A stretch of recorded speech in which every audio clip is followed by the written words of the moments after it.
slow down and you see that how a lot of memories will erupt in a certain way. That's where I'm going. Any other questions? I know it's lunchtime. So it's a two-part question. So what is the first story that attracted you towards storytelling, and what is your favorite story to perform? So what is the first time that I heard somebody say, once in India we have lots of snakes which are poisonous. And they said, Aadu Pambe, Vilayadu Pambe. And they'll tell you it's very scary.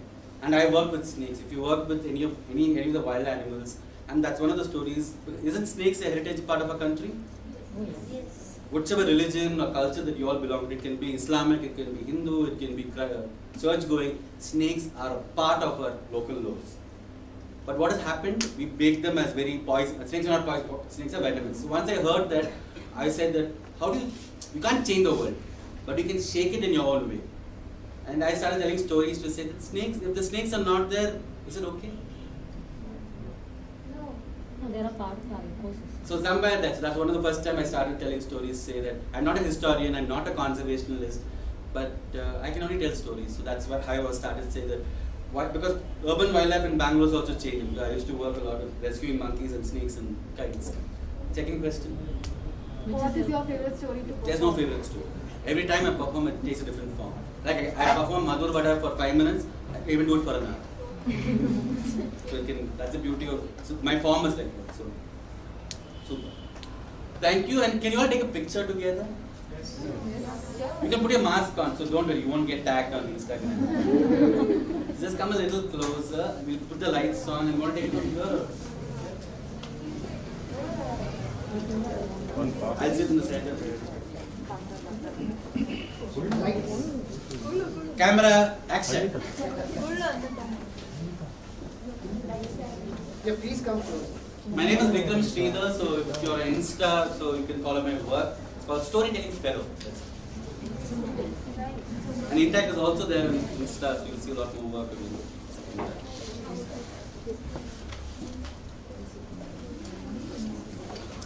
Sir, Neevu Bunny, sir. So all you have to say is Vada. Okay? Mother Vada. No, Madhur will close your mouth, Vada will open. So on your marks, get set, lights, camera, action, go! Bonda, dosa. I hope it doesn't make you hungry. One more. It should make you hungry. Don't make us a... 1, 2, 3, go. Vada! Bonda, dosa. Thank you. Thanks to Triple ID also. Thanks for this lovely. Yes, on behalf of Anub, I would like to thank you. Just a moment, please. Yeah. Yeah, small moment. And if your friends have missed it, tell them it won't happen again. Great job. Thank you, Vikram. Thank you so much. Thanks.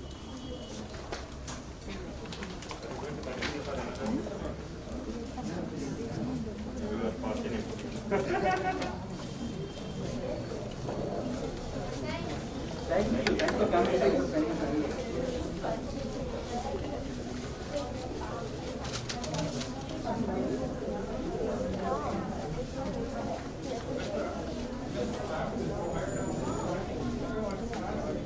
Because it makes it should be fun. A lot of making serious, a lot of important subjects. Work that I know making a home.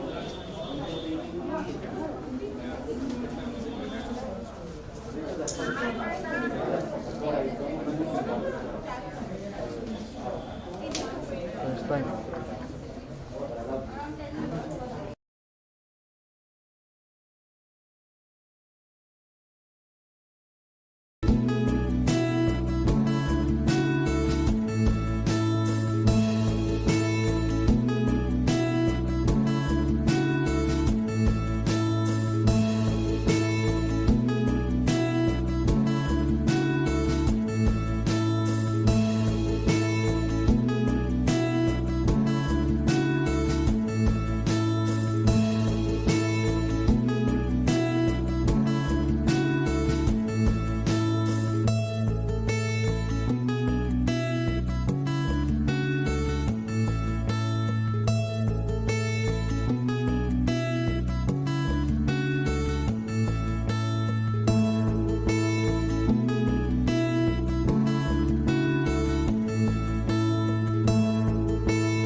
connect with places through history and culture.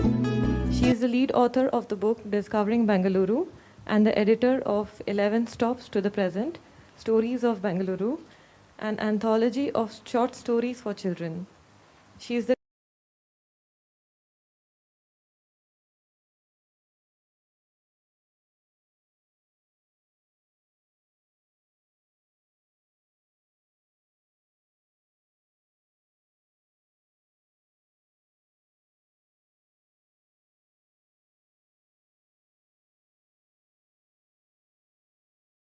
of the garden in the city.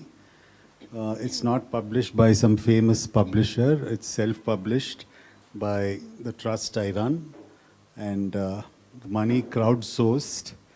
And something about the design of the book is that I think you should buy to read the book, because it has a lot of images, and if you're bored, you can keep skipping through. But the story and the narrative of this particular book is very personal to me. It's a very subjective approach, and many people have told me that it's like taking a walk in Lal Bagh, and it has a lot of anecdotes. It's got historical references. It talks about botanical references and about Lal Bagh and around Lal Bagh too. So, and this was published this year about 3 months ago, and I think that's all I can say about the book.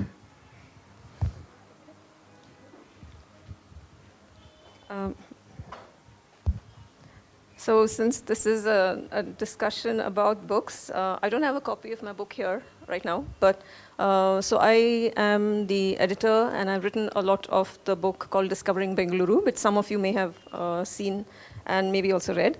This came out 2 years ago, and it's Suresh mentioned that his book is like taking a walk through Lal Bagh. So my book is like taking a walk through some of the older neighborhoods of the city.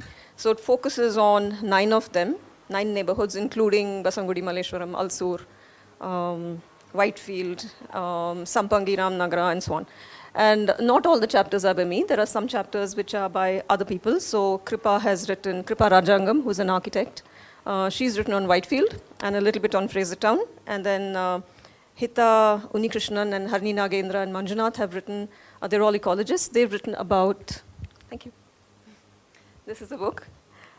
They've written, so Hita and all have written about the area around Sampangi and Ramnagara, and how they've written about the transformation of the Kere into Kantirava Stadium, and about the communities around it, and how water was managed and so on. And that's like a, it's a stand-in, it's like an example of what has happened to many of the Keres around the city. So that's Discovering Bengaluru. Okay. So Suresh, I want to ask you, there have already been books written about Lal Bagh, right? There was one, I think a few months before, probably last year sometime, or a few months before yours came out. Early this year. Early this year, yeah. There was another book about Lal Bagh, focusing on Lal Bagh, written by Vijay Tiruvadi. And the horticulture department also keeps bringing out publications about Lal Bagh. So what is it that drove you to write this particular book? I think this book was always somewhere hidden in me, and I really started writing it 3 years ago. And thanks to the pandemic, I run an art studio where a lot of artists come and hang around. There was nobody in the studio, so I thought I'll keep myself busy. So I started writing it. And it so happened that I was invited by Mr. Tiruvadi, saying that how can we have 2 books on Lal Bagh and in the same city. So it was a little embarrassing for them that there is another book coming out. So initially we had conversations and we said, let's put both the books together. Then after they read my book, they said, it's very personal. It's not historical. It's not very, whatever it is like. So, and I was very happy, and I think like 2 people walking across forking paths. We just went our own directions. I think there can be many more books on Lal Bagh, and each one can be very, very different. There is no one word about Lal Bagh or the city. And I think that's the joy of it, that there's a lot of books coming out of Bangalore about its own cities, areas, the micro-histories. So when I had to write about Lal Bagh, I had to write about Lal Bagh and its surroundings also. And also about the erasures that have happened in the course of time, especially Hyder Ali and Tipu Sultan, and how we need to acknowledge them for what they've done, and also look at the larger perspective of the garden and its location, and its and their contributions to horticulture. Okay, it's interesting that you mentioned this term microhistory. When Discovering Bengaluru came out, some people were asking, are you making a case for the hyper-local? And to be honest, like, I hadn't thought of it as such when I put the book together.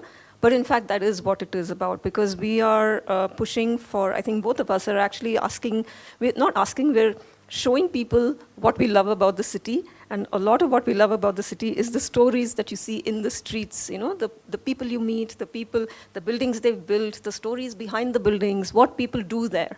And this is what makes the city of Bangalore the vibrant place that it is, right? It's the lived experiences of all these people and the stories behind all of that as well. So when you know that, when you're walking down the street, you know the story behind this person built this because of this, or this particular motif is there because of this. You can never look at it the same way again. You've already built a bond with it. And that's what I think we're basically pushing for. And as Suresh said, I think it's another sign of a city that's more recognizing its, or like, you know, living its identity. Like if you Google books about London, or books about Paris, or books about Delhi even, there'll be hundreds. So I think there's plenty of room for more of us to actually give our perspectives on the city. Right, Suresh? Definitely, because I come from a very different field, visual arts.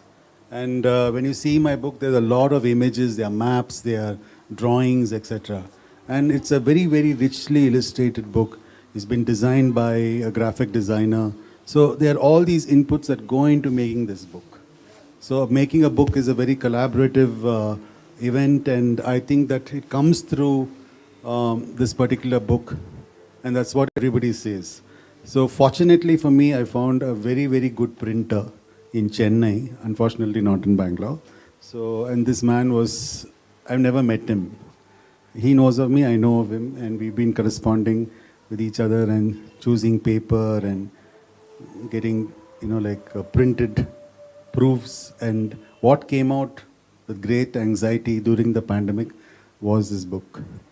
So I'm very, very happy with the way it's been produced and put together. Because a lot of inputs from artists who've been residents in Shanti Road, people who I've discovered as artists in the city who've done, like Badal Majumdar is somebody who was working in Visheshraya Technical Institute. He just came up with all these drawings, and I've acknowledged him, and he's very happy that his drawings are known today. And another important thing is Lal Bagh is another question we both have to answer. I think the absence of an archive in the city of Bangalore. I think both of us are doing a good job by unearthing things that people don't share or we don't have access to.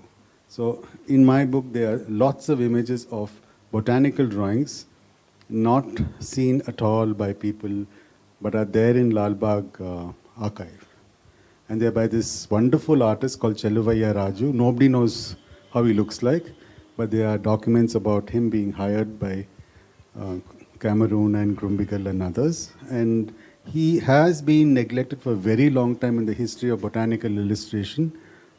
And I think even the latest book does not have his work, botanical illustration. And this is, I thought this is an opportunity for me to make Cheluvaiya Raju, really glow in this book. There are a lot of images of Cheluvaiya Raju, which I had accessed through the back door.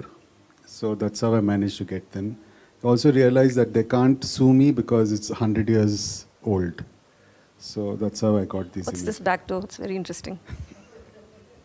I'll tell you later.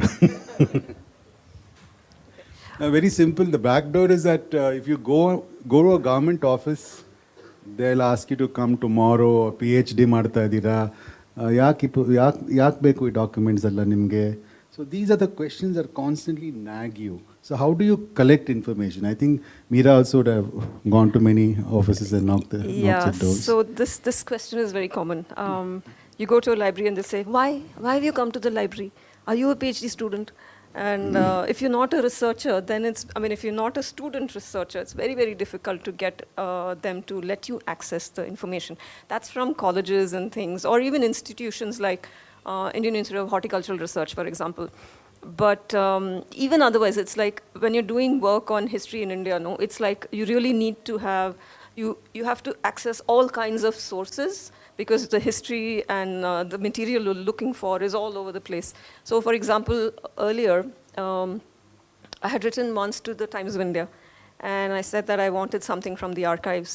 And 3 months later, I got an email saying, why? What is it you want? In the meantime, I had already asked some of my relatives in the US, please look up archives in your university, blah, blah, blah, and I'd already got it. I think the book was also out by then. So, the attitude to sharing information is something I really don't understand. This is there whether you're working in a government office, whether you're in a private institution, or even people. There are, as Suresh knows, there are people who have, who hoard photographs, files, and so on and so forth. I won't take names, but it's very difficult to access information. I'll give you another small example, which is, there was a paper that we wrote actually about Lal Bagh that was written a few years ago. Me, Harini Nagendra, who's now with Azim Premji University, she's an ecologist, and Rajini, who is from NIAS, National Institute of Advanced Studies. And we were looking at the historical boundaries of the garden, Lal Bagh. So we had access to a few maps which suggested that, the garden was not always the way it is now. But then we had to look at paintings, we had to look at maps, and we had to also do, of course, ground truthing, and we had to look at documents, and all these were sourced from all over. So some were from the UK, some were from the US, and some were from India. So that's the kind of, you have to be like always on the lookout for where you can get stuff that may be interesting to you. And putting it all together is always, of course, like the fun part. Another important source of archival research is family albums. Like they are images from my own family album, because I literally grew up in Lal Bagh, and there's another album I think I've used. Another student of mine, she said my grandfather used to be closely connected to Mari Gowda, so I got out information from the Harish Padmanabh's album, who was generous to give information. Some people are generous, but others they don't want you to see it, they don't want it to be published, they think that we're going to make lots of money out of it, and it lies somewhere. Even these botanical drawings, they don't want to show it, they don't want to print it, and to rub salt to the wound, I went and presented the book to the directors, and they flipped the book and they're very happy, and they said, idella el siktu nimge, and all that. So I didn't say anything. So obviously I took it from the back door.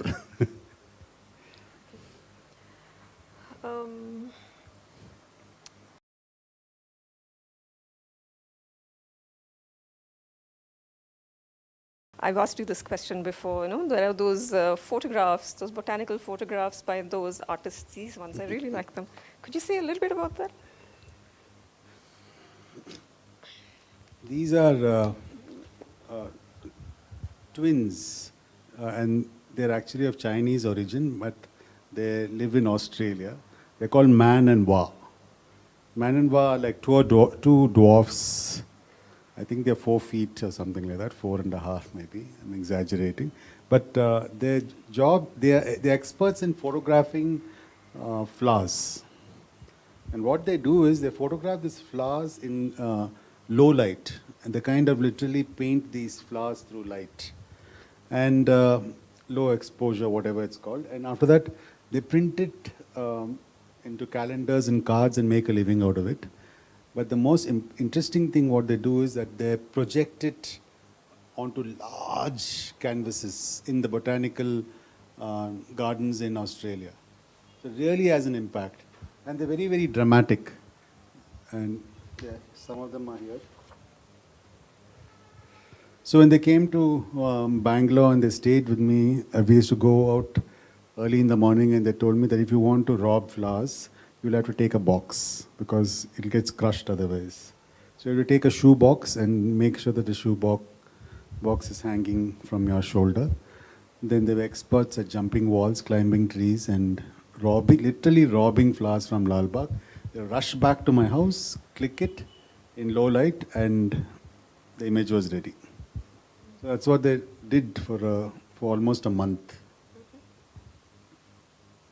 Very beautiful. Very, very beautiful. Okay, I also had like a standard question for you, which is, I'm sure you get asked this all the time. Okay, two. One is what we were talking about just before we started, just before we came up here, which is why Lal Bagh and why not Cubbon Park? Generally, you end up writing on both. So I did write bits of Cubbon Park, but my focus was largely on Lal Bagh. And when my dear editor, Sarsija, looked at it, she just chopped everything about Cubbon Park. She said, just focus on this. And she's younger to me, young enough to be my daughter. And I just had to listen to her, and that's why it's only Lal Bagh. Then I thought it's maybe the next project would be Cubbon Park, hopefully. But that makes sense, right? Because the two gardens have got such very different origins, purposes, and trajectories, right? And that also reflects in how people use them and what they look like even now. You want to elaborate on that a bit? Yeah, like when I stay in Shantinagar, so you're sandwiched between Lal Bagh and Cubbon Park, so spoiled for choices. So you get up in the morning and decide whether you want to go to Lal Bagh or Cubbon Park. It also depends on the time of the day because of the parking situation in and around Cubbon Park. But at the same time, there are things that you are very, very interesting in Cubbon Park that are not there in Lal Bagh. In Lal Bagh, except for one or two people, I don't speak to anybody. So literally unknown. But in Cubbon Park, I have a lot of friends. And when I write a book, I'm going to write about them because Cubbon Park is a park of people. And the people from different walks of life, they end up having a conversation with you. There's Mr. Murthy, who is near this Ashwath Katte, who feeds people in the night.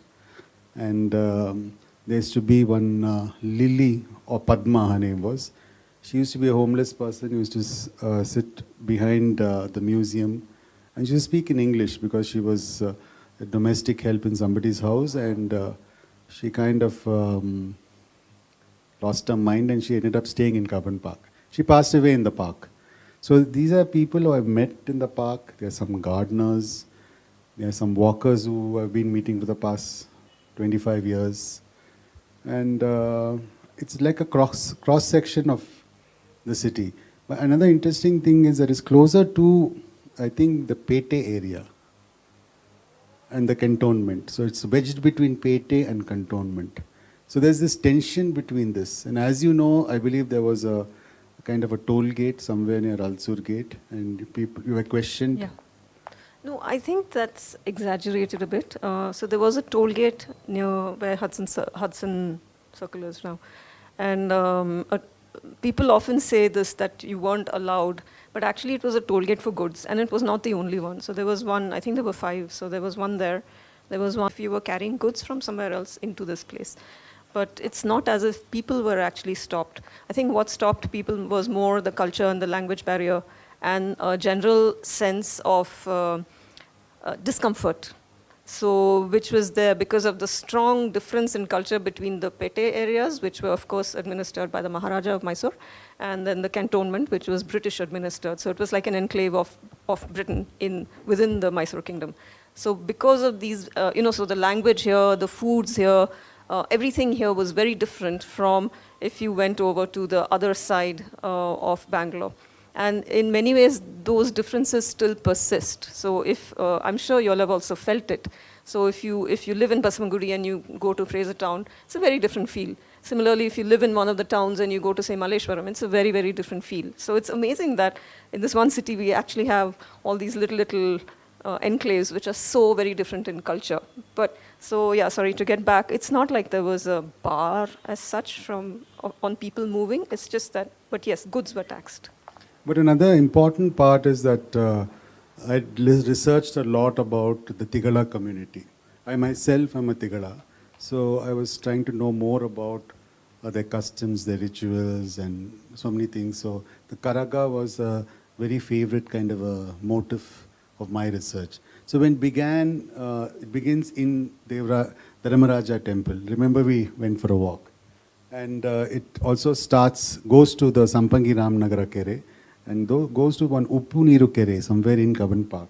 So there are these areas that are integrated into the cantonment or the park, but they have a native ritualistic context.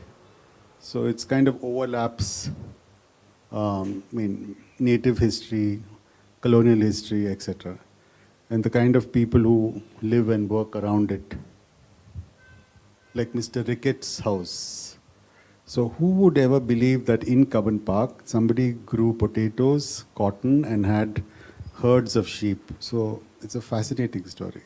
You're aware of this, Mr. Ricketts? Okay, so Mr. Ricketts, Lancelot Ricketts, was the Inspector General of Police, the first one, Inspector General of Police in Mysore. And he actually built this house called Bellew. Bolio. Okay. Bolio, which is currently the office of the Chief Postmaster General. And this used to be part of Kaban Park. It was actually not part of, it was actually overlooking Kaban Park. And it used to be a huge expanse, I think 24 acres or some such thing. And he used to grow, he was fascinated by potatoes. And so he used to try growing all kinds. And in fact, there's one variety still named the Ricketts potato. And he used to keep sheep. And that's what Suresh is referring to. So now, of course, that estate has become much smaller. A lot of the lands have gone away and other buildings have come up around it. The Bolio building itself still exists. And in fact, that was something that Intac also worked on a couple of years ago. We did a little bit of restoration work there.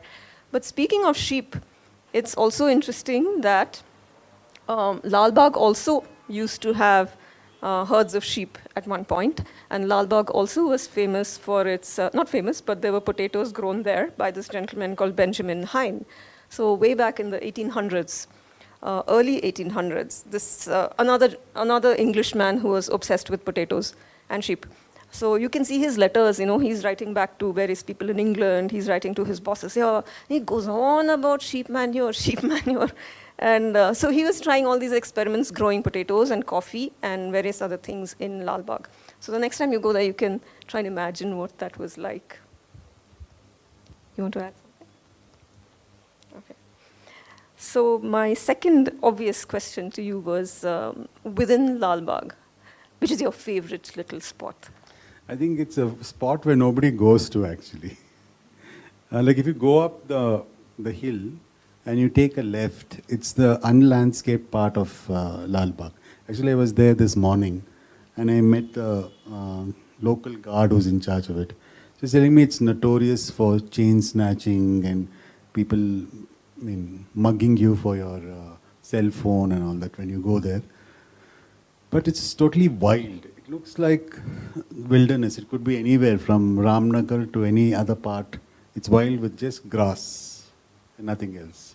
And a few sandalwood trees. And it's where the original granite quarry was. So that's a very interesting part of Lal Bagh, which is totally unlandscaped. But when you take a walk, you end up going to other places like the lake, etc., which has these migratory birds, etc.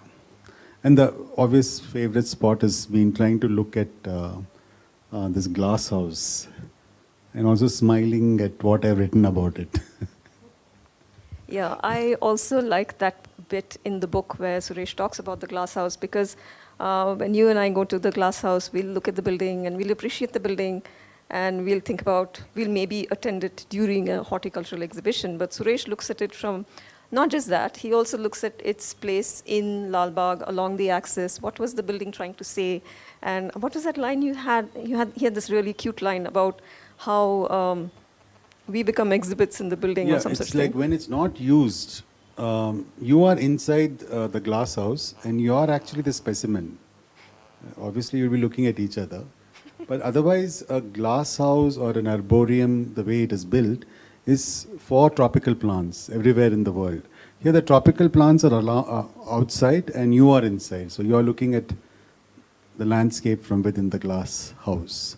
And regarding the axis, it has an axis from east to west. So it literally overlaps possibly a garden of Tipu Sultan which existed from north-south. We don't know the location, but hopefully it was somewhere there. And it has this very prominent axis where you are in this Renaissance perspective. You stand in the center and look at the topiary garden from the glass house.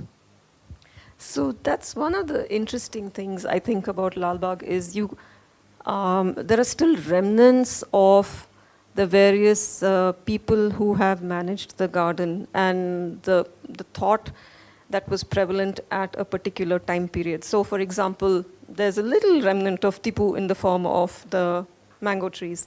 The British, of course, are all over, but you can't, even if you look at the period when they were in charge, within that, you see like the influence of, say, there was this time when botanical gardens around the world were being organized more on scientific principles, which is why you have these little patches in Lal Bagh, for example. You will have patches which are, the entire garden is devoted to one particular genus, so like all magnolias or all some other kinds of trees. And then you'll also have this period, there was another period around the world where people like to organize their gardens based on the origin of the species. Or so, for example, especially at the time when, I think in the 1800s, when the British were going to China and they were going to Australia, so they would bring back plants from Australia, and it was quite the fashion in England to have like a little Chinese garden, to have a little Australian garden, and we have that in Lal Bagh as well. So you can see all these different phases in the garden itself. And I can see you smiling, so you want to say something, but before we go into that, regarding Suresh's favorite spot, which he mentioned is on the hill. Another interesting thing about the hillock on Lal Bagh is actually if you, a little bit behind the hill, on the slopes of the hill, is where actually, that hill, of course, you all know is like the oldest rock around this place, right? But there also used to be megaliths that were there. So there were people about 2,000 or more years ago, between 2,000 and 3,000 years ago, there were people who made these funerary monuments using granite quarried from that hill. And there were burials there. There's no trace of the megaliths. The burial pottery was discovered sometime in the early 1920s. And it was given over to the authorities. Unfortunately, it's untraceable. But yes, Lal Bagh has been inhabited for a very, very, very long time.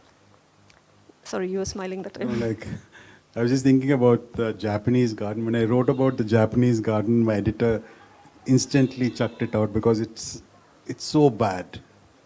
Like if you ever go to the there's a goddess Bharat Mata, something in the center. There's a frog, and there's a crocodile, and there's something else. There's nothing Japanese about it. And I once had a Japanese friend and made sure he didn't look at it. You know, it was disgrace to Japanese aesthetics or design. So it's really kitschy. Okay, I love kitsch, but it can be in some other place, you know, like a film set or something. But this is somebody's come and dumped these, whatever, icons made up of cement and painted in garish colors in the Japanese garden. And it used to have some water, but now no water. It's very scantily maintained, and it's really very sad. Maybe we should get together and do some Japanese restoration over there. Put some wooden kind of objects like a bridge or a lantern or something. It's all crumbling. It's all crumbling. Okay. Maybe this would be a good time to open up to the audience and ask if anybody has any questions for us, then feel free. Yeah. My name is Megha. So I've been to Lal Bagh last Monday, and I was walking around the flower plot. So now it's no more working.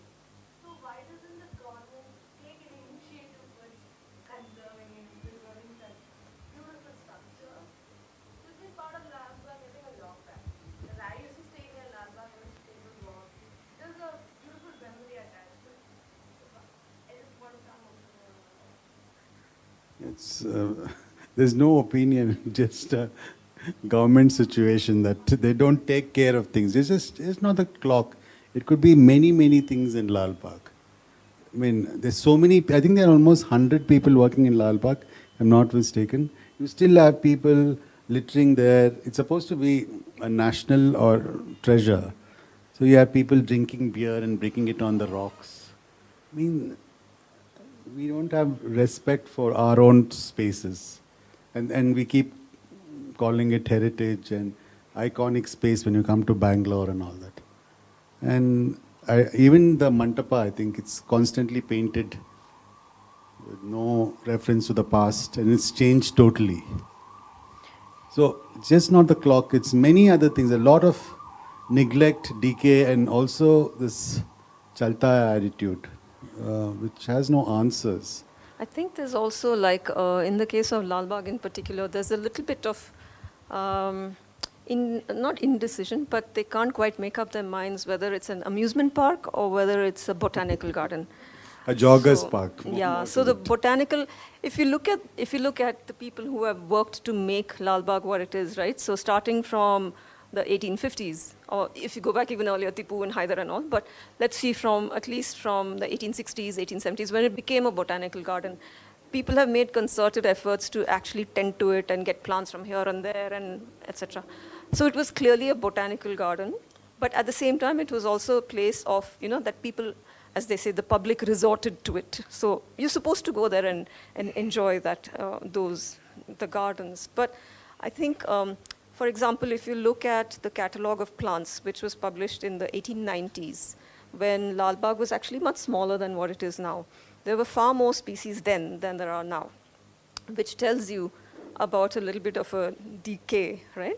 But also you will see an attitude change from, say, in recent years, let's say, is when they seem to be forgetting that it's a botanical garden and looking at it only as a means of making attractions, which is why there were all these moves. Some years ago, there was this move to make this laser show there and a statue of a goddess on one of the rocks and things like that, which are not really appropriate. When I say statue, I mean like a huge, very, very tall statue was planned to be put up there. So these are not really things that you would want to do in a botanical garden.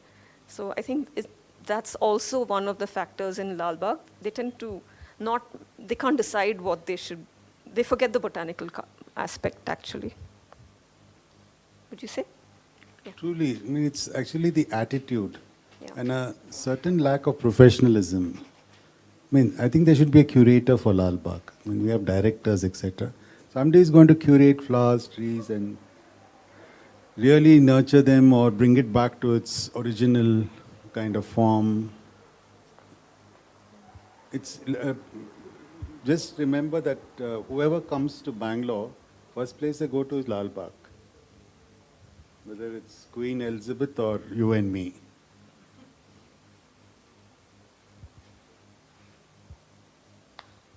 Any other questions? Yeah, Brian.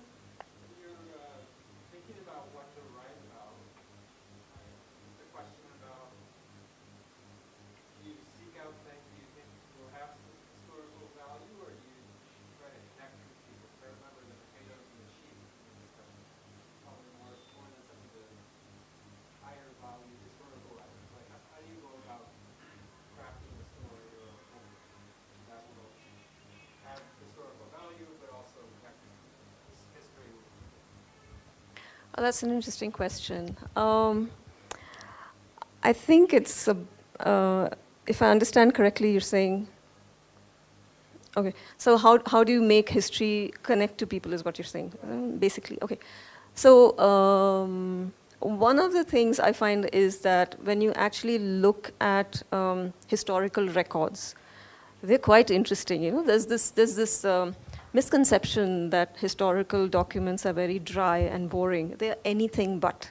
So when you're reading, for example, if you're reading a correspondence between Mirza Ismail and the Maharaja, or Mirza Ismail and some other official, or or if you're looking back even further in time and looking at, say, how a king described something or described himself, they're extremely entertaining. very, very entertaining. You know, they don't mince words. For example, the recent correspondence from the colonial period, they don't mince words. They just say what they want, which makes for very, it's almost like gossip, you know.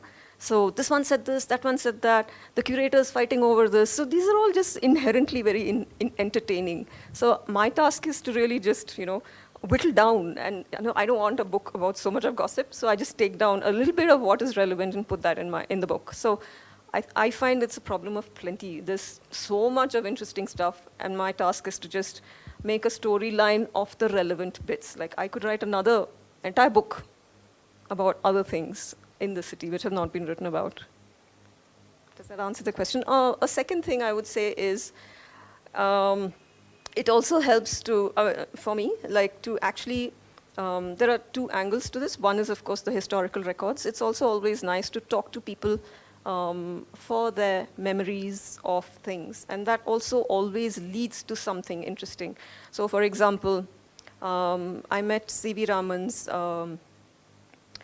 nephew's wife. Okay, she herself is quite old now, above 80. And so she gave us some very entertaining anecdotes about C.V. Raman, who used to stay in Malleshwaram. So I've written about a little bit about him in the book. So for example, the fact that, so he won the Nobel Prize, right, for physics in 1928. And the Nobel Prize committee meets and announces their prize in November. But C.V. Raman had bought his ticket to go and get the prize in July, because he was so confident that he was going to get it, right? So these kind of little stories are quite entertaining and interesting, I think. Suresh, you want to add? No, there are like these small oral narratives that really make Bangalore very interesting. And I think there are stories about this big mahogany tree which I've written in the book. It's just very close to Koshi's. And how when they wanted to knock it off, Prem Koshi and a few friends, I think M.B. Krishna also, got together and did placemats for Koshi's, trying to tell you how much oxygen each tree produces, and what will be the loss if you cut this mahogany tree. So I think somehow they saved that mahogany tree. It was like this small Chipko moment in Bangalore, which I think is lost in Bangalore's history. So there are all these very fascinating stories that I love to collect and listen to gossip, which is sometimes history. Yeah.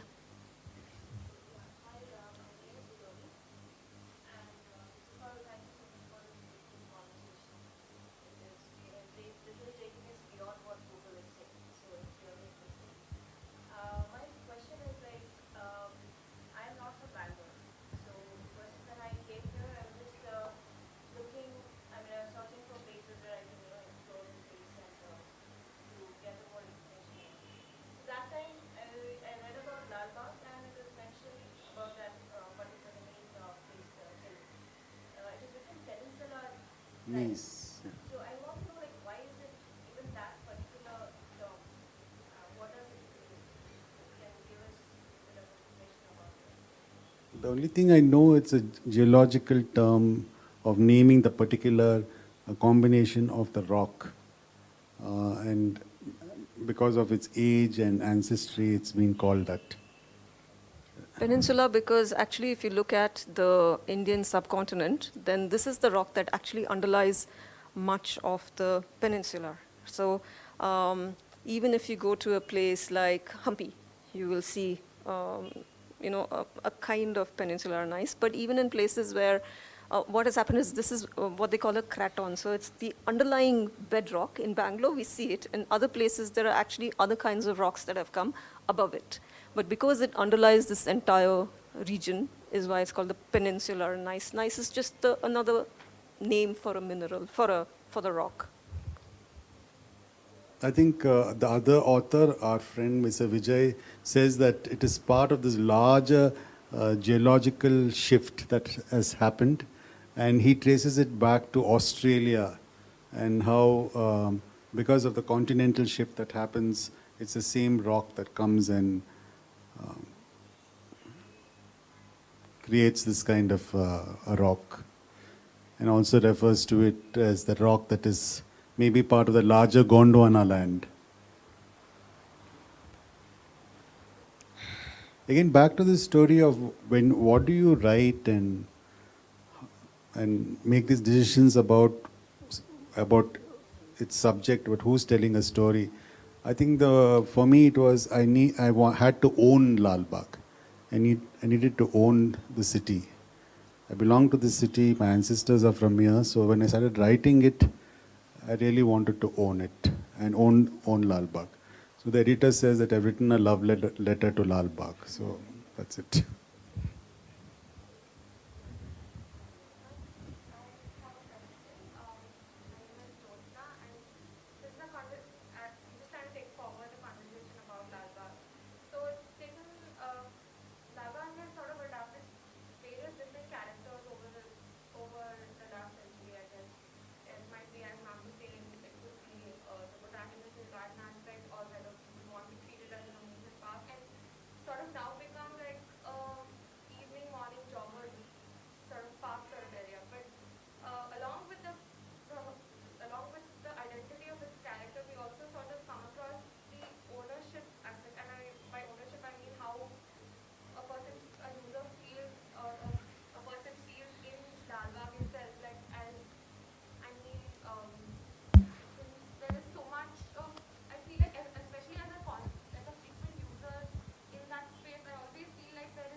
Shall I?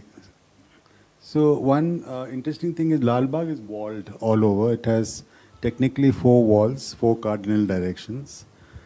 Cubbon Park is another story. It was not walled, it was fenced. And now it's being more gentrified. They are kind of these huge grills, you know, they're like almost caging you all over the place. They are these watchmen whistling at you every time it's 6 o'clock. So they're monitoring you constantly. There are these CCTV cameras everywhere. So, but Lal Bagh, I feel, is a little more free, but they have the security issue. They have these people who jump across the wall and come inside and jump back. So they have this situation where there is a motorbike cop who goes around Lal Bagh at 6:30. So they make it difficult for people to walk there regularly. A lot of thefts and muggings have been reported in Lal Bagh, around the lake especially. Even now, if you go in the evening, Lal Bagh looks very different in the evening. And if you're not a regular walker who goes there in the morning, you should go there in the evening. It looks very, very different. And there are these cops there in strategic places. And they tell you have to be careful, can't go. To answer, you had a question like, what can people do? I think do what you're doing, which is make use of it. Walk. And I would say that's the case for the rest of the city. And that's the case not just for Lal Bagh. Lal Bagh is one example of heritage, natural heritage, but as also cultural and built heritage. But that's the case for heritage around the city. How do we own it? You have to walk around, feel it, speak up for it, write about it, love it, take people there. When visitors come, take them there. I mean, that's all we can do, right? To start with. If more of us showed that we actually care about the city, then maybe eventually there will be a change in attitude to it. So I think that there's this feeling that Bangalore is sort of this lost cause and nobody cares about heritage. But that's not true, because there are actually so many people like you, like us, who actually do care. And if you look at the city itself, it's one of the cities where actually people are pretty vocal about protecting heritage. So I see it as like a bright spot. And yes, there are lots of dark spots that need work. But I think if more of us just do what we are doing, then we'll get there. Optimist, eternal.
For a long time, I did not identify with caste. So it was just that when it was associated with Lal Bagh and I could speak about it, that I just talked about it as a gardening profession. So it's a case where whatever I've learned about horticulture or gardening or about the seeds or plowing, etc., is from my ancestors, my own grandparents and aunts and uncles who own plots of land. They used to own land at Silver Jubilee Park, which was later given for development. They had orchards over there, and at Siddhapura and Mavali. So this is what I know of. So whatever I hear about them and their kind of connection to nature and the mother goddess especially, like they worship Draupadi as Adi Shakti. So that is the Karaga. And they have their own rituals, they have their own customs, but they have this amazing power to integrate into the local communities. We all speak Kannada, we don't speak Tamil. And even the Tamil they speak, the Tamilians don't understand because it's mixed up with Telugu and Kannada and all that. What the Iyengars speak. So it's kind of a mongrel kind of a thing. But again, they're connected with the lakes. They say that most of these Tigalas used to have land around the lakes. And the Karaga is one that starts off with the lakes. So whether it's Shanti Nagar, which is connected to Mud Tank, it's somewhere also in Whitefield, they have this Vartur Lake, Sampangi Ram Nagar, other places, Jakkur, etc. Each of them have the Karaga ritual. And these were all places where these native Tigalas used to live. They were the gardeners and farmers of this of the city. And their knowledge about the city is something that I had access to, and this is what I have learned. My parents are not farmers. They were these socialist types who never wanted to talk about caste. So I just wanted to evoke that thing about caste as a profession, an identity, especially in these days. So the stories about them are quite embedded in the horticultural and historical narrative of the city. And even if you go to the Karaga Jatre, and even if you meet people when all of them gather in Tigalrapete, there are a lot of stories I've heard that I don't hear anywhere else. Because the network is very vast. They have a very cosmopolitan kind of friendships. Because whatever they grew was given to the Muslims to be marketed in the city market. And they obviously shared, the Karaga goes to the Mastan Sahib Dargah, which you all know of. Which is one syncretic tradition that still alive in Bangalore. The Karaga goes to the Mastan Sahib Dargah, and I believe the Karaga gives the whoever there is taking care of the mosque some lemons, and in exchange fruits are exchanged or something like that. So these are some things which are embedded in the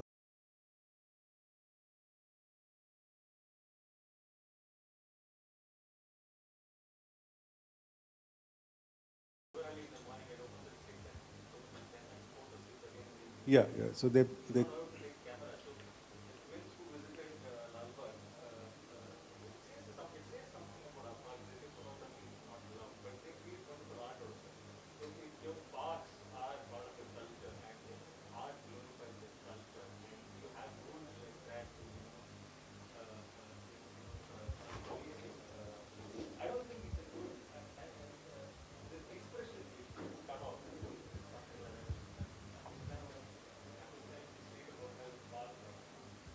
So there are actually, if you don't mind my interrupting, there are actually a couple of parks where that I can think of just off the top of my head, where residents have actually taken over the management in a sense, of course with the BBMP. So for example, in Cooktown, there is a Milton Street Park where there's a children's park and there's another regular park where walkers and joggers go. And the residents there have actually, in a sense, revived that park. They've worked with the BBMP too, and they ensure that it is maintained with greenery and all of that. So there's a very strong connect there, even though there is a fence. And yeah, very much. And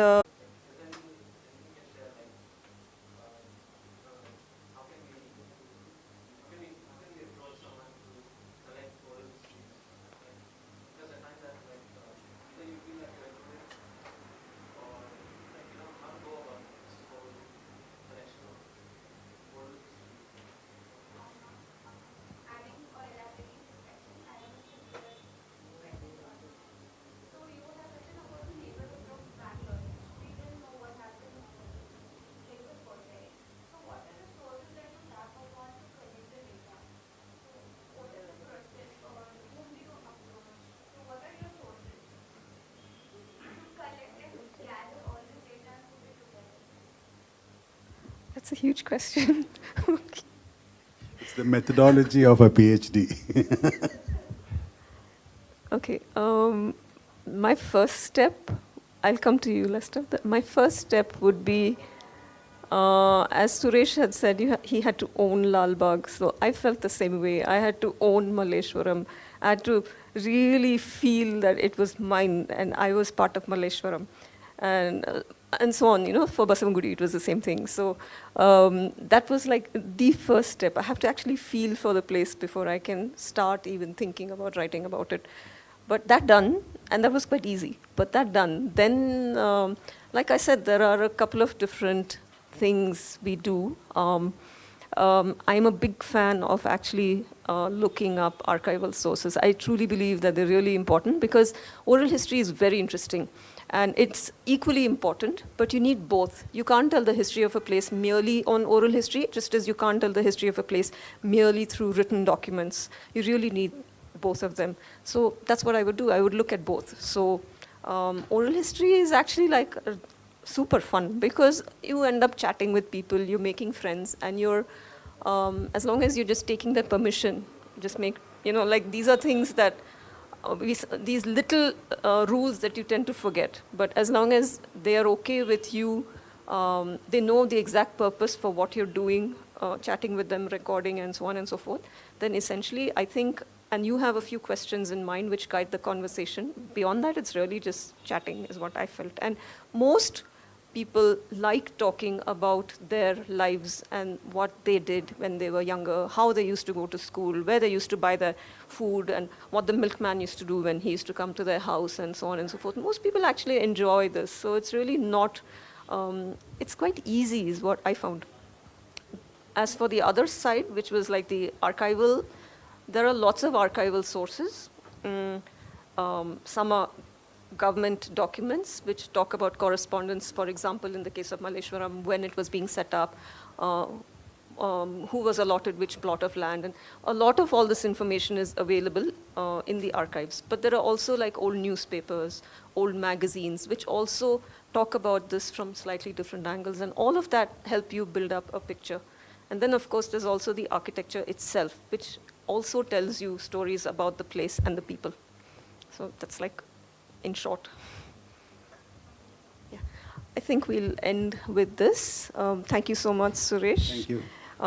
Both the books are available for those who are interested. They're available just in a stall just down outside. Yeah. So thank you. Thank you for listening to us. Yeah. We'd also like to thank you on behalf of IIID. We have a small memento for both of you, a calendar made by some local artists. Thank you very much for agreeing to being with us. And come back again.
I would like to introduce our panelists for today's discussion.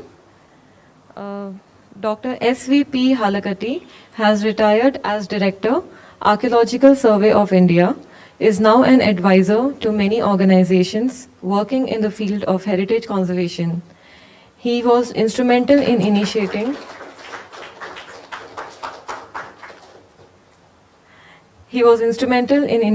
and coordinating various actions required to implement the World Heritage Committee's decisions for successfully removing Hampi from the list of World Heritage Sites in Danger, constituting Hampi World Heritage Area Management Authority, which is also known as WAMA, to exclusively manage Hampi World Heritage Area, the first of its kind in India at that time. We welcome you, sir.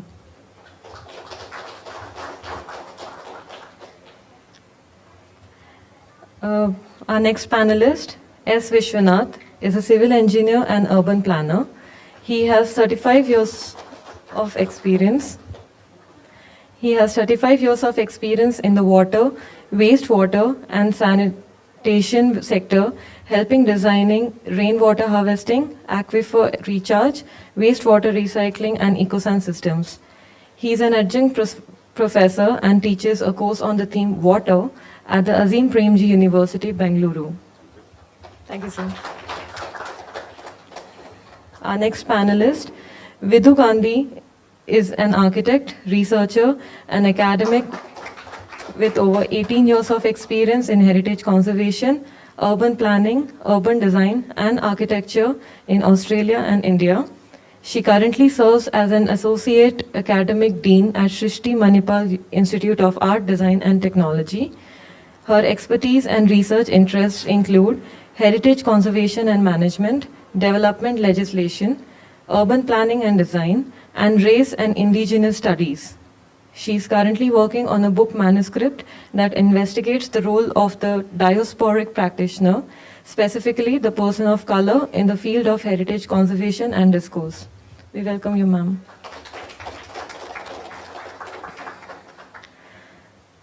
Our next panelist, Anub Nayak, is the founder-director of Urban Frame Private Limited.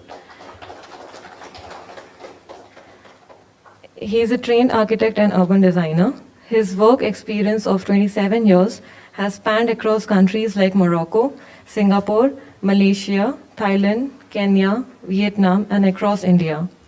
Along with his professional pursuit, he is an active academician and extremely passionate about user-centric design, sustainable design, and city dynamics. He is inspired by the seamless incorporation of sustainability in the vernacular built environment and believes the challenge for modern architecture is to understand and utilize these techniques in today's context. He has been the driving force behind the holistic approach to green architecture, zero energy developments, master planning, and urban design in his organization. Welcome you, sir.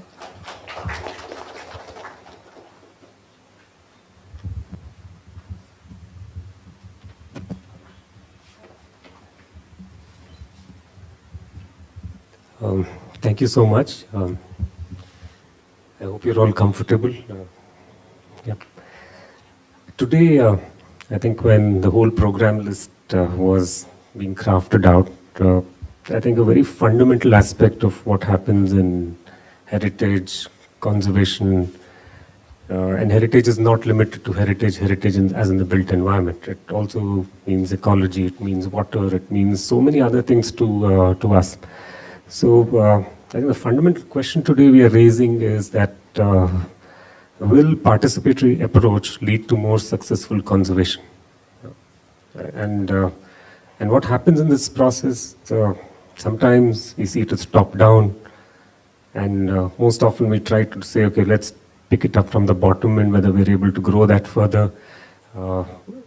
It's always been, I'm assuming today we are in that cusp of change, more from a contradiction point of view, because a lot of it is program driven, and then the consulting world takes it from the bottom and says, can we make it participative? So there is this whole gap which is emerging. So just wanted to pick your mind. because largely your work experience comes from a global experience. So how have you seen it in Australia, and you've come back here, and then do you think things are changing, or is there a process gap?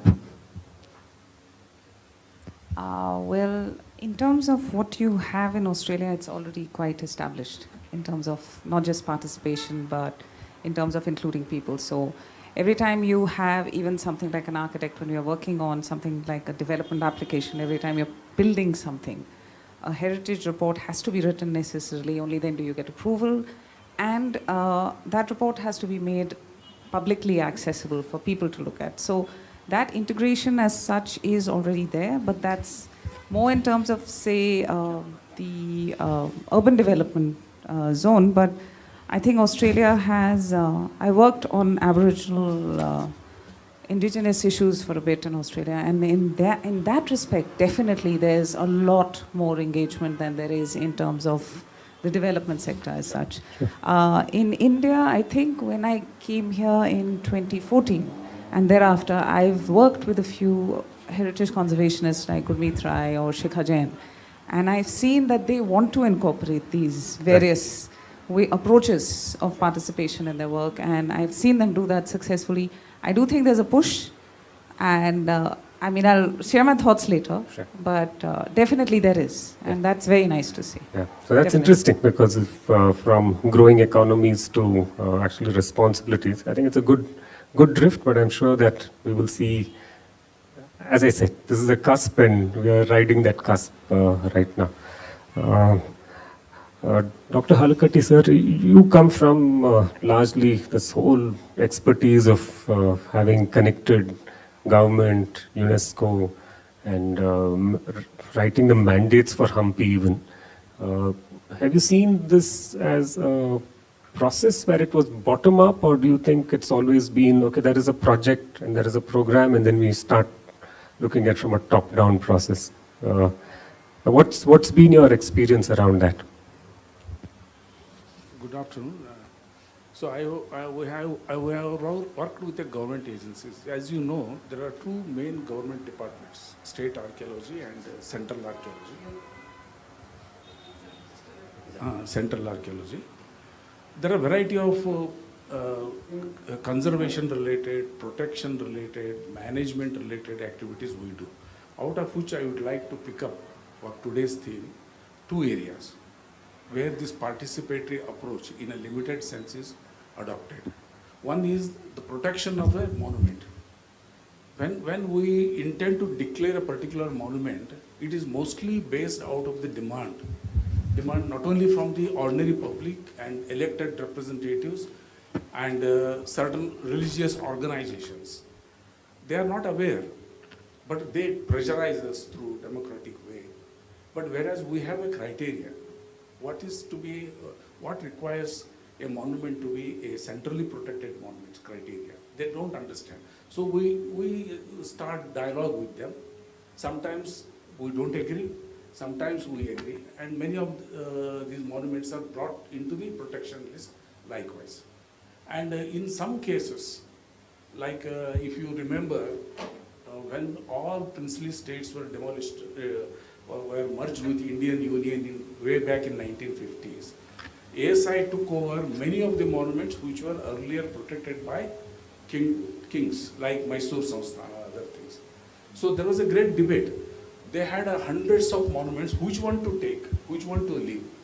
So according to our criteria, according to their willingness, we selected, after a lot of deliberations, a few monuments. The whole process is not 100% satisfactory to both the parties, but majority it could. That's how today in this part of the Karnataka, which is known as Old Mysore, we have Halebeedu, Beluru, important like Srirangapatna, we have picked up for the central recognition. So another area is a conservation area. So conservation of the monument is, as you know, the ASI has been doing right from British period to this. Of late means last 10 years, earlier there was no public response. They said it is a department, they keep on doing it. The reason is, out of 3,500 monuments protected by ASI, 90% are so-called dead monuments. Dead monuments means nothing, no worship, nothing happens.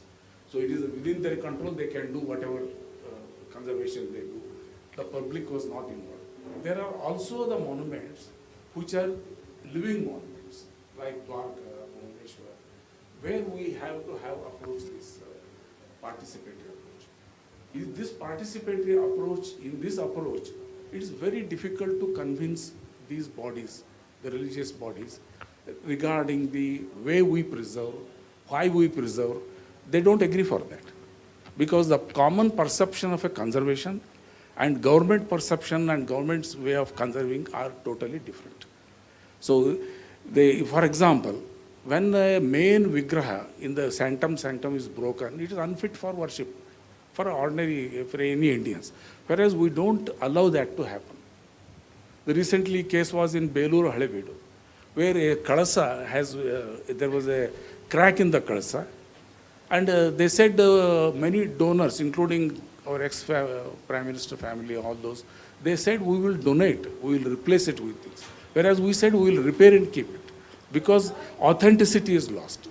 So this concept of authenticity, integrity, outstanding values, they are not still understandable to the people, nor we have made such an attempt to understand them. There is one organization which I also work for, which is not government, which is no Dharmasthala Trust. You must have heard the name of Dharmasthala Trust. They have a wing known as Dharmottana Trust. It is purely participatory. People go to, suppose in a village there is a dilapidated temple, people go there and ask them, sir, we want to repair. They will collect the money on behalf of the village. Half of the money is put by the Dharmasthala Trust, and they carry out the conservation of and hand over to them. But here, the way they conserve may not be 100% puritanical as the ASI, and need not be also, because it's not a government organization, where the feelings, the traditional beliefs are taken into consideration of the temple. So more than 200 of such temples have been preserved under this participation with Dharmasthala Trust and other things. But in case of government agencies, it becomes imperative for us to convince them, which we are, I think I can never say is 100% success. Sometimes we have to enforce, because we are bound by many international laws. We have signed, whether knowingly, unknowingly, whether we have signed them. We have, so for example, authenticity. We are never able to explain to World Heritage. Authenticity in Indian context also means renewal in certain things. Right. Whereas Japanese have done that. Yeah. Japanese, every periodically they replace the wooden elements in their things. Right. They went there, they convinced them, and they had their own charters. Intact prepared this about 20 years before, but this could not go through.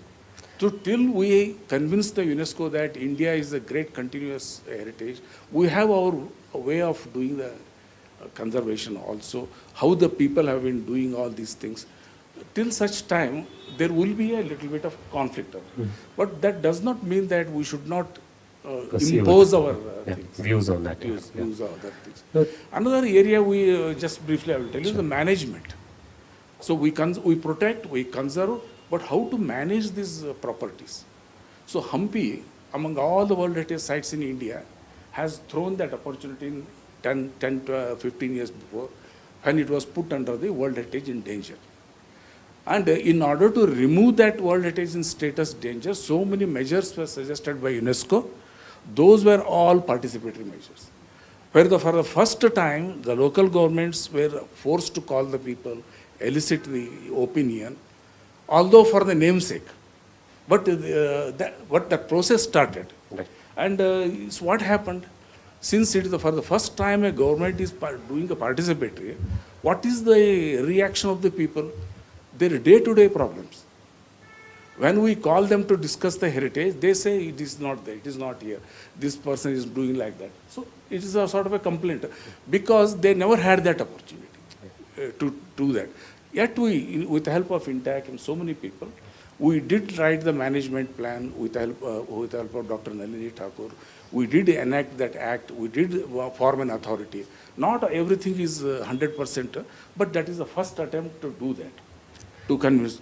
Suppose we keep on doing this, I think the people's resentment in other aspects will come down, they will start focusing on heritage. And the government has to take into consideration their feelings also in our laws and government activities. It's very interesting that you kind of pick up this whole notion of authenticity and management, and actually getting governance from both ends, right? From there's a participatory process from the management side of it. It's quite interesting that there are some of these gaps which are getting covered. But coming to you, Vishwanath, sir, you deal from, I think the kind of work you do is mostly bottom up, right? You propose and then you get skill locally, as this whole idea of the local ecology, local water management. How easy or how difficult is it to actually get the local participation very actively involved in the work which you do? Yeah, so sort of just to highlight the work that is done, and it's not from a heritage perspective at all, but it tends to now become part of heritage. One set of works is in reviving traditional wells, the dug wells of Karnataka, now spread to other states.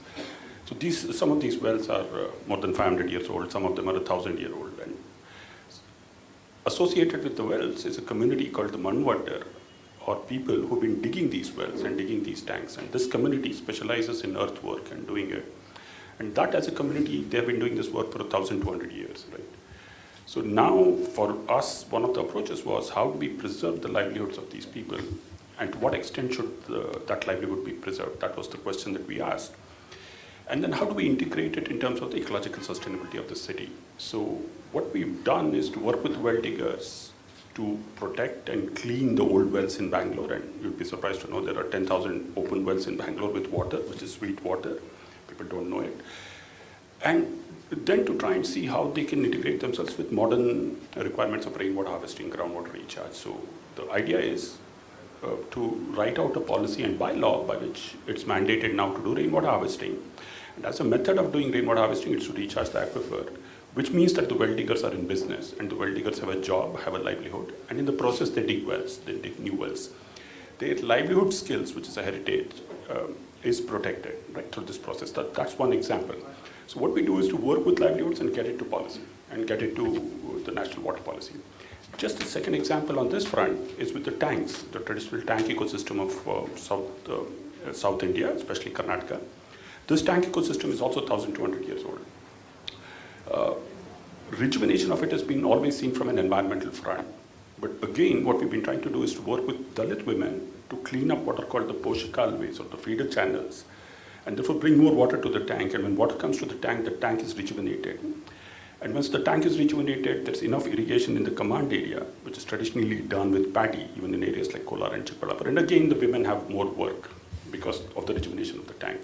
Now, to fit it into a modern paradigm, fit it into the modern paradigm, to make it utilitarian, functional, to bring up groundwater tables and to work with that, but at the same time provide livelihoods for those whose skills have been traditionally there to protect those tanks. So that's the kind of work that happens.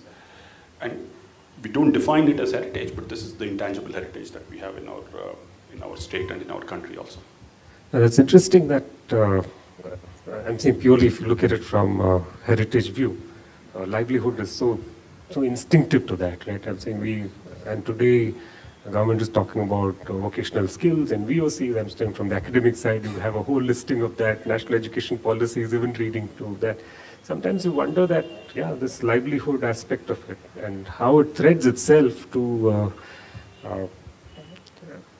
in a way, one system of conservation. So just to reroute this conversation back, is that when you actually end up doing bottom-up work, and when you actually get them to be part of this process in more than one ways, do you see impact in other aspects of conservation other than their livelihood? Does this connect to other aspects too? Let's say, like what Sir was talking about, revival of some heritage or revival of some built environment. So is that kind of permeating through from a system point of view? Do you see some awareness getting? So the institutions we've crafted, especially in the water sector, have not been crafted to think about heritage or to think about intangibles, right? So that's not perceived by the state. unquote, quote unquote. But let's take a tank revival, which is in very urban Bangalore, right? It's a rural tank. Once it gets revived, you get back to the Gangamma Puja, which is a puja which is done when the tank overflows, right? So this is a heritage. You get back to the heritage of the Vidhu Gandhi, the person who used to distribute the water, right, and was responsible for it. So those conversations start to come up, and there are many cases where the distribution of water is now back to the Vidhu Gandhi, which is a traditional livelihood. And the last one, I'll just make that point. One of the very interesting traditions in Kolar was something called Damasha. This is in years of scarcity. The farmers in a command area come together, give up what is called private land, and cultivate only a portion of the land that can be cultivated by the scarce waters of that time in the tank, right? And that produce then provides food security to that family. And then once there's a year of plenty, they go back. So this method of Damasha is a fantastic resilience method. It's completely designed for climate change. It's a very traditional livelihood, not talked about, not integrated into any one of our programs, but now seeing a revival in parts of Mulbagal district, where many villages are coming back to relook at their methods and their traditions of maintaining tanks and what they did with it. Is it participating? Is that who assigns that? It has to be totally participatory. So it's all about storytelling, it's about narrative building, it's about discussing, and then building it up with the community language, with the community themselves, as to what they have lost. So sometimes there's a bit of external input needed, but a lot of time the old knowledge, which now is generationally disappearing, is revived by this process, right? So therefore it can only sustain if it's participative, otherwise it can't sustain if it's top down. No, I think it's a brilliant what is at least as an example point of view for other systems to take it forward. Vidhu, for you, this whole discussion point emerges from economies of worth, right? It's like what I was talking about. If I don't see this worthy enough, you will not even meander in that way. So how does one actually look at this economies of worth? Do you see that in various scales, or do you look at it in, is it narrowed down? Okay, so first and foremost, I think the idea of heritage is a little overrated, despite being a heritage conservationist. Sorry, Meera, you can shoot me later. Because while working in Australia, there was one thing that constantly got left out. And if you look at UNESCO's criterion as such, it also misses that one thing. It's called social significance. Now, aesthetic significance, as an architect, I and Sir can talk, and you, we can look at aesthetic significance and say it's grand, it's great, right? Historical significance, you've got your historians. History, by its very nature, is extremely biased, right? So where do you take that? But it's that in that social significance that at least I've seen in Australia and Australian indigenous communities, for instance, that is when people have the power and capacity to speak. And that always gets left out. Again, I will say, and this is apologies to everyone who works on heritage, but if you see the walled city of Delhi, for instance, and all the work that goes on, now that's my idea, right? I want a romantic idea of a walled city. What about the people who are living there? Do they want to live actually in those little gullies and the kuchas? Maybe they don't. And if you go and you talk to them, I mean, I've talked to a few people who worked with them, and they say they don't. There is, again, as Vishwanathan, he's pointed out the right point. It is about livelihoods. If your livelihood gets supported, you have a case. But if you walk in there saying, I want to keep this because it's of a certain significance aesthetically or historically, how does the layperson connect to it? That's where a social significance aspect or a livelihood aspect really comes forward. So economies has to be driven by the people who are occupying that space, not only those who visit it or who enjoy its very romantic version. So that's my take on economies as such. It has to be, especially in a context like India, you would require it, definitely. That's very interesting that now actually when you start connecting the dots, right? So the economies of worth actually meanders down to protecting livelihoods. Now, so Alikati sir, from your point, if you look at the economies of worth, I think Dasa just spoke about this idea of livelihood. Vishwanath spoke about livelihood. In your view, are there any other dimensions to this economy of worth? And the reason why I ask that is there is a very different, let's say, government organizational view to it. right? They look at things very, very differently. And I think for us, at the collective whole, is to start bridging that gap. Any views on that? Yeah, see, the most popular and widespread view in heritage and economy, the only way they think of economy is through tourism, which is wrong. Dr. Vishwanathan explained, if the society can benefit from this participatory conservation approach, the economy also gets benefited. I will give an example for that. Taking his Vishwanath's water. Water is also heritage. Many of these water sources are with ASI. I give an example, Lakkundi in Gadag, a small capital town during the 12th century. It has more than 12 wells, ancient wells, out of which 8 we have done, 8 we have restored. Still many of them are there.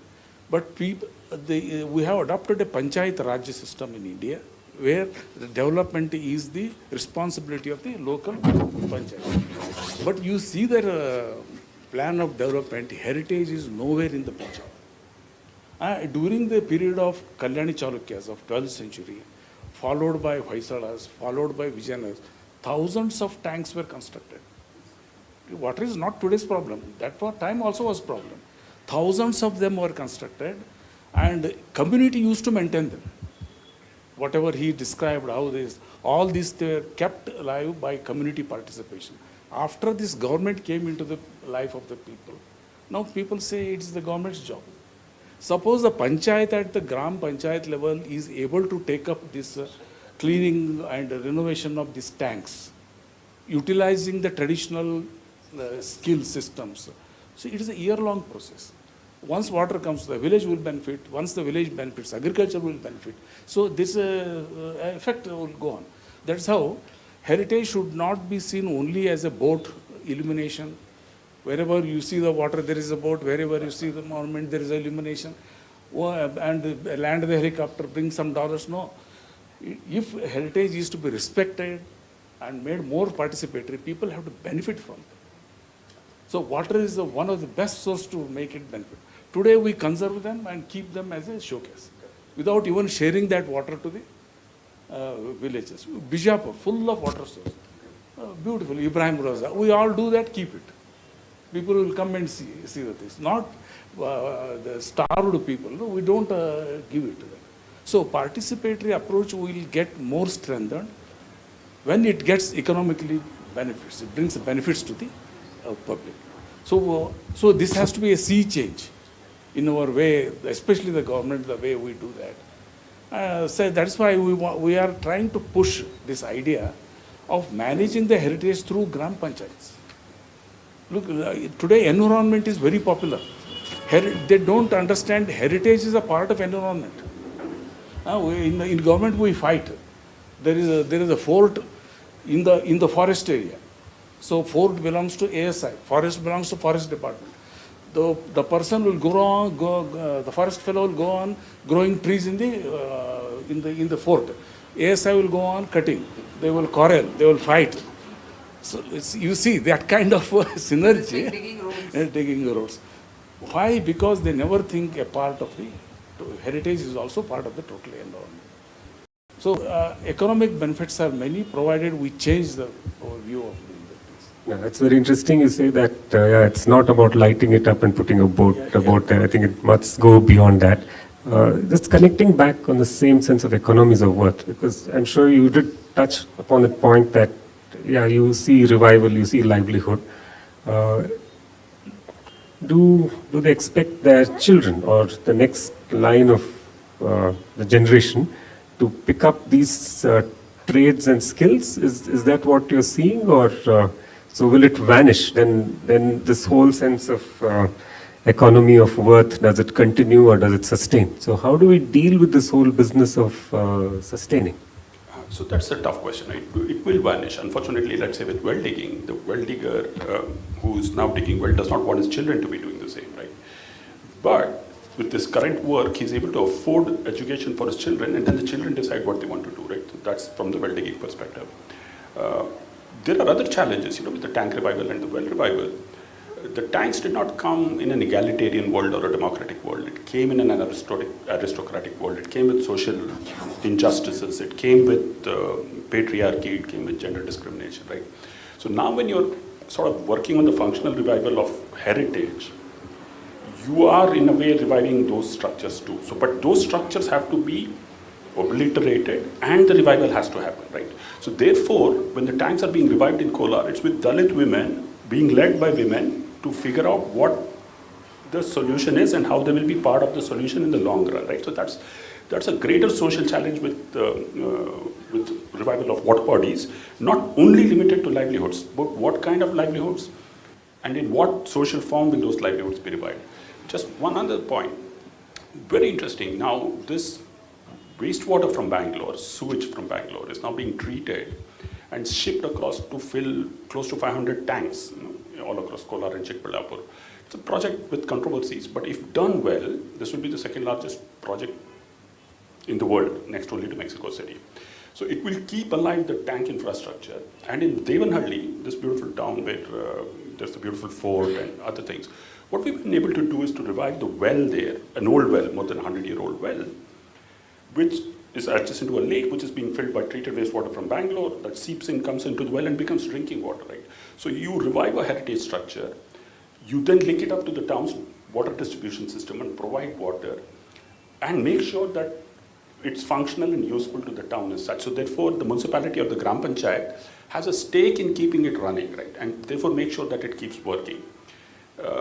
But the power is handed over to the state. It's not with the people to that extent. So there are quite a few challenges which are of a social kind in the livelihood revival. And for sure, the intergenerational challenge remains. It's not going to be that the next generation will continue. Well, that's a tough one too, even for, let's say, a parent who thinks, he's doing this traditionally, and to see asset and wealth growing around.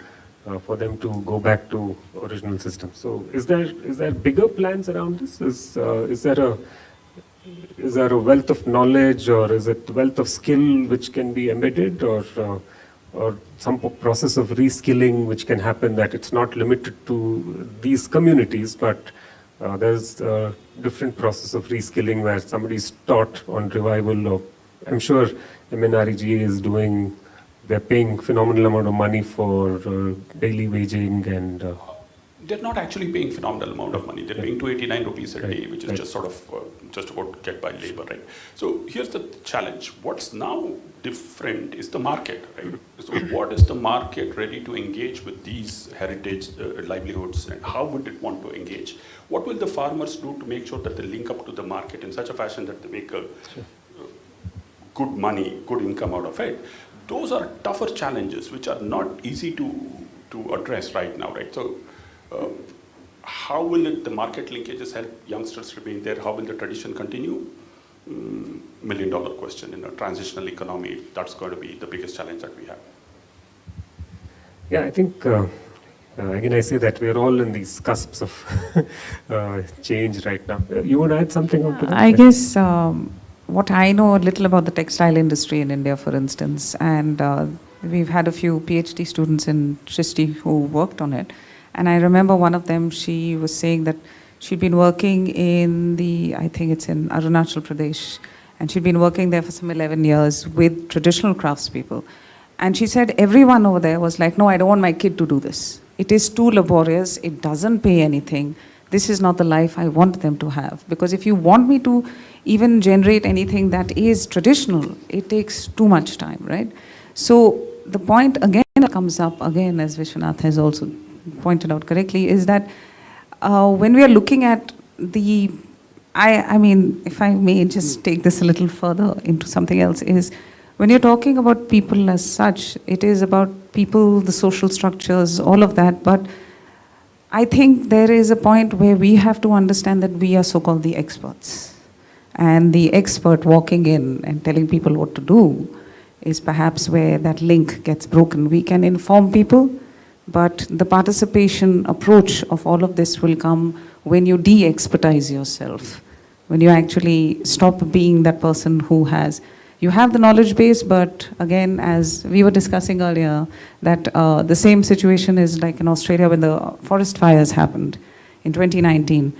Then everybody is waking up and the New South Wales Rural Fire Services is waking up and going, oh, we should talk to indigenous landowners as such because they know how to do the right way of actually, you know, getting ahead with how to prevent these forest fires from spreading as widely as they did. So the experts are now taking a back seat saying, maybe we don't know enough. That's where people who, sir, even like you've said, people who are living there, who are practicing those intangible practices, you have to go back to them. You have to let them decide to decolonize in that sense. I'm bringing in the word decolonizing.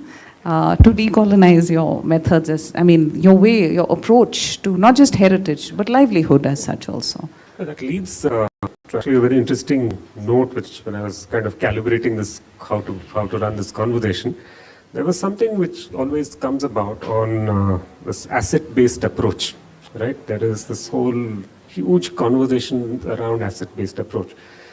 So how do we, from each one of you, from how do you see this approach? Do you see this as a valid position which we can take, or is it passé, or is actually are we going to differ from this, or like you said that tomorrow, one group will understand it as an asset, the next group will say that it might not be an asset because there are other things to deal with it. So is there, in your own personal views, that would this be something which should be pushed forward from an asset-based approach? Or who's determined asset-based approach? There are multiple organizations today who are the multiple organizations conversations around. Correct, but I don't know if anybody's interested. There's a very interesting book by Lynn Miskell. It's about I think it's called World Heritage in Ruins, and she looks at the work that UNESCO has done, and she goes and it's not just her. There's a body of work in terms of heritage discourse that's coming up that's saying the UN in itself set up these asset-based approaches, this approach of monumentality, it's a Eurocentric approach largely, right? And everything that's about it is you're thinking of everything as this is mine and this is for the world, and there is the aspect of, there's the commons, and heritage is about the commons. Definitely it is. Nobody's saying that isn't. Yeah, so but it was from a point, I think, the way these conversations are going, largely is about to look at it from a point that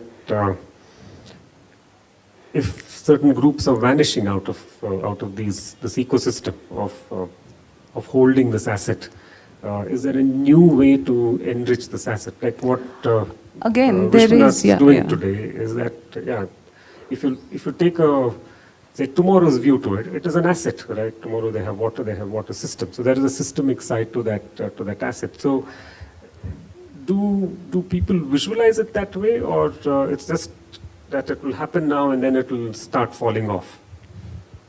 I think for India, I think they'll have to answer. I can only answer in the Australian context. I think there is a greater awareness that with indigenous communities, Aboriginal and Torres Strait Islanders, for instance, and also if you look at Maoris, for instance, in New Zealand, the aspect that they have lost a lot of their, there used to be, if I'm not mistaken, some 200 odd languages. They are not tribes, they are language groups, right? They've boiled down to something like 34 or 48. They've lost their languages. The revival of these languages is happening. There is always that one old person left who you will go to and you will get that source out of them. So definitely it is there, but the difference is they don't approach it as an asset. They approach it as their identity. So that comes to a point of continuity. I was kind of veering towards that you look at asset and continuity. So is that a cue for us to take forward somewhere? Definitely, definitely. But it depends. The continuity has to be again determined by community itself. Right. If it isn't, then it is a top-down heavy approach. Again, a romanticized version of what you want. Sure. Right? So let me add to her asset-based approach you were telling. So Eurocentric she was telling. That's exactly what is happening in India.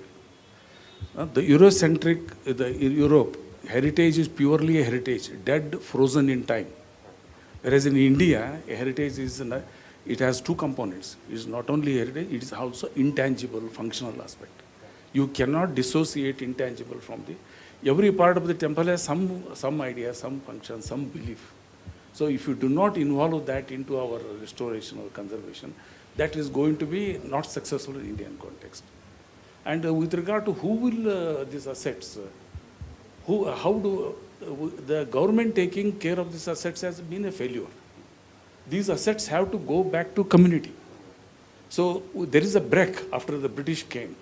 We were doing a village self-centric, community used to take care of these things. We have to revert back. The vehicle is there, the Gram Panchayat Act. Karnataka is the pioneer state, which enacted that. Only thing that ideas, at that level, these ideas are not into them. Today, the Gram Panchayat means maternity hospital, drinking water, road. Except this, there is nothing more than that. There is a fort, there is a tank, there is a temple. There are so many assets are there. So unless we make them a community asset, what is the other advantage is that those communities which are traditionally in the avocation of building these heritage things, like tank diggers, they will get employment. Their children will start absorbing them because they are getting some employment out of that. In government, they won't. Government has a rules, PWD rules. In that PWD rules, that fellow has to pass some, then he will never enter into here. So that is how their children go into software, this way, that way. And you will miss that. Already those heritage, those people are in the 80s, 90s now. Soon they are leaving this world, and totally there is going to be a gap. Again, we will look into the UNESCO. I will tell you the Bidar, we have a Kanaat system. So-called Kanaat system came from Iran. And recently, we did with the state government, did a restoration of the particular Kanaat, and water came. But when I was studying, this Kanaat system, idea of Kanaat is not restricted to Middle East and other things. In Karwar and Uttar Kannada district also, the forest tribes are using that. The idea is using, and water is being channeled through that. So there is a scope, but they themselves do that. As a government, if we try to develop it through Gram Panchayat, through then I think we can revive to a certain extent these assets. You might have seen these assets now getting recreated, right? Is there a different view in the sense of how the community reads it, or it is just work done and they're happy with the work done? Or do they see it as an asset? So it's a big debate, right? Because with water, the big debate is water a state resource? Is it a private resource, or is it a common pool resource? The narrative building that's happening is to try and see it as a common pool resource. But if you want to manage it like the common pool resource, your legal framework, your regulatory framework, your institutional framework, your social framework, will all have to align itself to work with a common pool resource framework, right? So though the conversation has begun, the institutions we have are all 20th century institutions. We need 21st century institutions capable of understanding it and working with it. So it's going to be an uphill battle. We'll have to think more systems. We'll have to think more holistically and work on it. But I just want to quickly respond to this expert point of view. That's a very difficult question to answer, right? So for us, the urban elite, we are privileged to know English, access to the web, Wi-Fi, and access to unlimited knowledge and information, global information. Just go to Mulbagal, Devrai Samudra, off the main national highway, 7 kilometers away, no Wi-Fi, no electricity, hardly grasp of the English language. But local skills and tremendous networked information at the local level.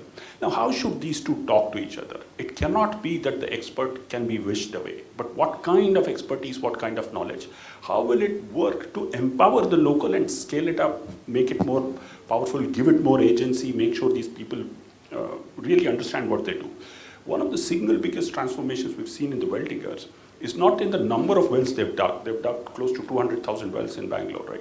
It's not that number that's important, but the sense of pride they have now in the work they do. They're capable of explaining what the work means to the city, to themselves, what it means to themselves as persona, as a community, what work they have been doing. And they do it on TikTok, they do it on Facebook, they do it on Twitter, right? So they are able to take selfies and videos from below the well, up into the sky, and then proclaim that they have arrived, that they have come, and that's the message that they're taking to the social media world. I think this kind of merger will come with urban knowledge and local knowledge, and that's how heritage will catch the attention of others, give self-respect and dignity to those who are doing the livelihood, and then perhaps bring continuity to the work. That's the way we have to see it. That's quite awesome that that we're seeing that pride, right? In fact, if we don't have pride, I think everything fades and goes through. This leads to another. I think all as practitioners of this profession, there is a I would say dilemma, but normally in this thing of asset mapping. How does this whole process of asset mapping? Somebody considers asset, somebody won't consider it as an asset. There is various sense of conflict, and a classic example is that Sir and I were talking a while ago of Intact having these awards every year for buildings, and we realized that every consecutive year the numbers started dropping. So there is that dilemma, you know, of how we map these assets, right? Is there a logical sense to this, or is this a direction we should take as a profession? Sorry, I'll just jump in. Yeah. There's fantastic work happening in Maharashtra with a small local group led by a youngster called Rohan Kale and group. So he's created a Facebook network which has mapped all the stepwells in all the districts of Maharashtra. And so this year the Maharashtra Tourism Board has recognized that. And this bunch of volunteers have got every stepwell in Maharashtra documented. There's another group in Gujarat called Atulya Varso, again bunch of youngsters, all in their 20s. They have gone and revived a whole bunch of stepwells and have done asset mapping of stepwells, right? So this unleashing of people power using social media is the way forward, because they take a lot of pride in discovering the undiscovered, right? And it's a community shared feeling. I found this stepwell, I found that stepwell with a GPS location, right? And this is the state of affairs there. And 6 months down the line, okay, some work with volunteers to clean it up. So how do we generate it as a movement? How do we get youngsters engaged, right? And then how do we do what we would call asset mapping, which would be the responsibility, let's say, in the, historically of the ASI, now becomes a community responsibility and a responsibility of everybody, right? So I think that's the way forward, and it's pretty exciting times if we can tap into that. Yeah, I think, and we've seen that, even from indescript, deep villages somewhere, they'll find some asset. At this whole technology moving into everyday life probably has improved the awareness, and I think this, the visibility of these have become quite dramatic. In fact, what you've not seen sometimes is just become far more visual and connected. In your view, sir? So now, regarding the skill revival, just to discuss the technology, you know, how far we should go for technology mechanization in the traditional conservation of tank and other things, because it is directly connected to the revival of the things. Our craze, now to bring in huge machines, de-silt the whole tank within the, because that's output, PWD rates, scheduled rates, all those kind. So where is the opportunity for the traditional skill to be engaged? Earlier, hundreds of laborers used to work before the onset of monsoon to just to remove the silt and embankment strengthening so that water is contained. Today, machine will come and do that. So we are killing that initiative by doing that. That also one has to decide to what extent this to be utilized. Okay, asset mapping. Again, I'll speak of Australia. So what's happened is in the 1960s, most parts of Sydney were being torn down in terms of the fact that all the older buildings were being torn down. So people got together, activism started, conservationists, heritage architects, archaeologists, historians, all got together. They said, we need to keep everything in the city. So it became like this blanket statement. So when you work in Sydney, you have something called a heritage conservation area. It could include everything. There are particular buildings, and this is all local heritage. Some is state and some is national. And it's like entire streets are completely heritage, right?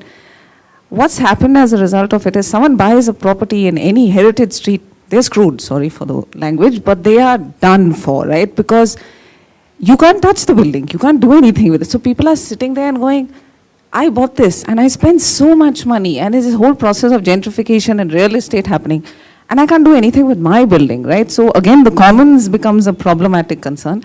But there has been, as you will notice in different parts of the West, there is an overmapping of assets. So the profession in itself has become such that it has actually, we say that in Sydney a lot, it has landed up cannibalizing itself. Heritage, at least in Sydney and not in Melbourne, thankfully, but in some parts of Australia, it's come to that point where it is too much, it is too overpowering, and anything that someone wants to do in terms of saying, want to increase the width of the road, no, you can't. This is a heritage streetscape. But there's traffic congestion. There's a school down the road, which we need more access of buses. No, you can't. So it can become counterproductive in terms of that also. So everything that the West does, coming from the West, I can say, don't follow the Western system. It's not going in the right direction. One has to develop something more. That's the problem. It's all dictated by UNESCO, we know. Everybody wants to go and get a UN World Heritage listed site. City level conservation in Hyderabad, Mumbai, Ahmedabad, same problems. So result is ineffective implementation. People keep on doing what they want to do, and it is there on that. It is because it affects their life.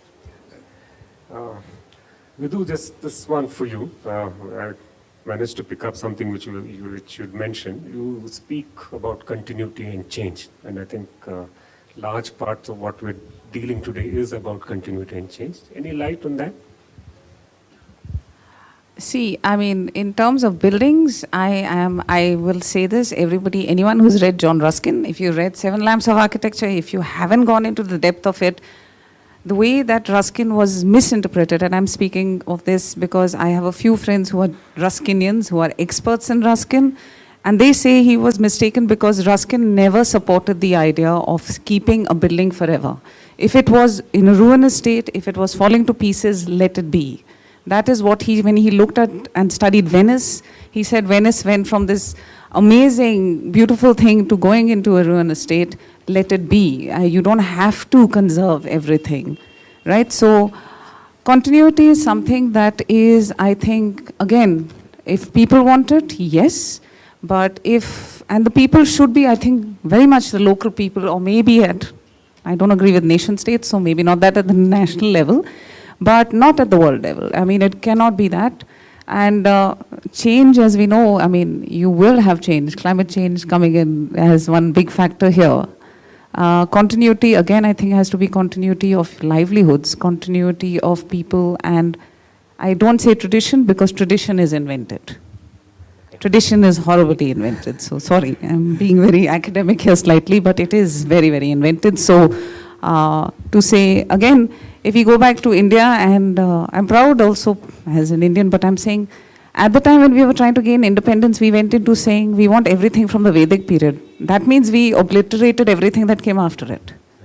Right? So who invented the idea? Who said these practices are important? How are young people now looking at them is something that will only lead to continuity. Otherwise it won't. Right? That's my opinion. Sorry. Awesome. Thank you so much for that. So you...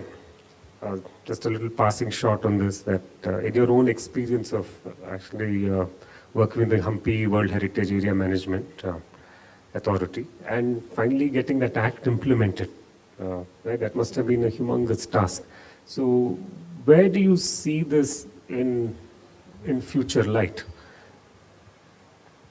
So in India, you know, some success happens, people keep on replicating it, whether it is good or not.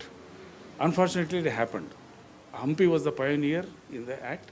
Now, after 10 years, we feel a lot of things need to be improved. But in the meantime, Gujarat adopted it for Champaner. Gujarat adopted for Dholavira, as it is, without even adjusting to things. So that has shown the way that something special to govern, administer this area can be done within our own acts and other things. But we need to go beyond that also, because people need to be involved in that. It is still a bureaucratic. It is still from top to the bottom. There is an authority that the participatory discussion will never happen. And the various arms of the government themselves are not aware of the things. There is a so-called master plan, the so-called site management plan in the UNESCO terminology, which is adopted in the master plan of Hampi. Many of the government departments, they don't know. PWD, for example, it prepares its own program, never looks into that master plan, what is written in that. So they construct a road across the historic tank of Kamalapura, and somebody has to protest. That's contradicting. This kind of things, I think this is a learning stage or intermediate stage, I don't know. These things keep on happening till we reach that stage. But it has to be on a larger scale. Another thing with Indians is that, UNESCO is telling so much that us has to keep our respect. They are telling, make an act, they will do it on paper and sleep. Generally that kind of, to be frank, that kind of attitude is there. Another point you raised is the continuity you were telling in case of. And she was telling in Europe and Western countries, they don't let it be. A ruin can be a ruin. Italy has a lot of it. So that is their approach, Western approach. And here in India, they want studio effect. Everything has to be constructed as it was. Amitabh Bachchan wise. So what happens when that approach government adopts, right from the elected representative to the ordinary man, you have not done any work, you have eaten the money. Because everything is lying like there only. And when we started a little part of the construction at Hampi, this is the common people who commented. You see, what is the Hampi known as Haadu Hampi in Kannada? Ruinous Hampi. You are removing that ruinous character. You are rebuilding the whole thing. Why are you doing that? We have come to see that ruin. So that type of common people effect is also there. So continuity means how to adopt this heritage, the so-called adaptive reuse. Whether to what extent Indian monuments can be utilized, so that their lifespan can be increased. We are not in a unanimous opinion about that. There is a lot of conflicting opinion. So you actually bring up some very important, pertinent points. Vishwanath, in fact, I remember one of your articles you mentioned that institutional architecture has weakness, and you also take a point on the capacity building consulting mode. So any light on that? I think you mentioned about why, let's say, government frameworks, after a while they just become redundant, and then they just remain in part of the institutional framework, and they don't. And in fact, the institutional framework actually creates a weakness in the process. Yeah. So just a tangible example again. The water management of Bangalore city is with the Bangalore Water Supply and Sewerage Board. The BWSSB does not have a single hydrogeologist. So for the BWSSB, groundwater does not exist. It just doesn't exist, right? Because there's no lens by which they're able to see. And for them to change and adapt and become groundwater sensitive seems impossible. One has been trying for the last 12 years, 15 years trying to get that, but that's not happening. So that's the tragedy of our institutions. They are not ready for adaptive reuse. These institutions also have to adapt. And the other point was that pilots never fail and pilots never scale kind of thing. And pilots never fail, pilots never scale. The last point that I wanted to make in this was that success is its own punishment in the Indian context, right? So take, for example, Madikeri or any place. You will be overrun with tourists. So some of the best tanks that have been revived by the community now have eco-resorts coming up all over. Land prices have gone up. Real estate from Bangalore is going to go there and buy up that land because water is now available, which was through community efforts, right? How do you manage this is an impossibility in the market-driven approach, right? So the only way that the tank system can stay there is if it's in a bad condition. If it's in a ruinous condition, then you can look at it as heritage. If you do a good job of reviving it, you're dead. You're going to be displaced, right? How do you deal with this dilemma? Some of the tanks now in Kolar, and I'm just letting out a secret, lush paddy fields in Kolar, which is otherwise a drought-prone district. People would go to Bali to click those terraced paddy fields. These are even more beautiful sites. The urbanite has not discovered this.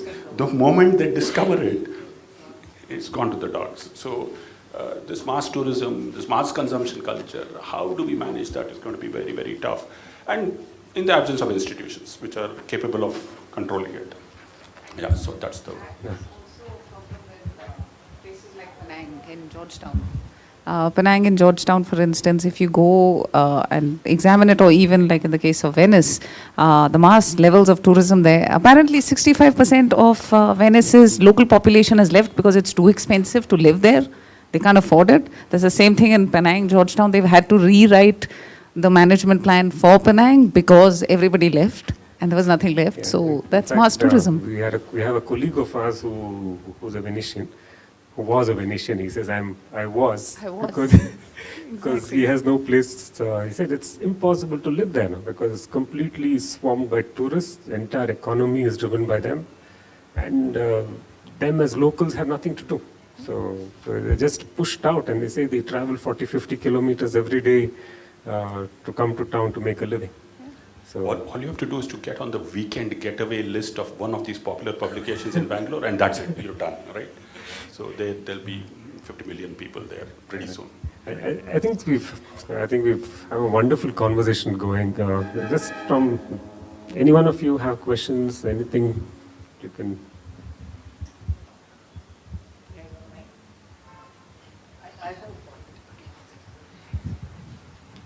I just have a point. This discussion was going on the asset.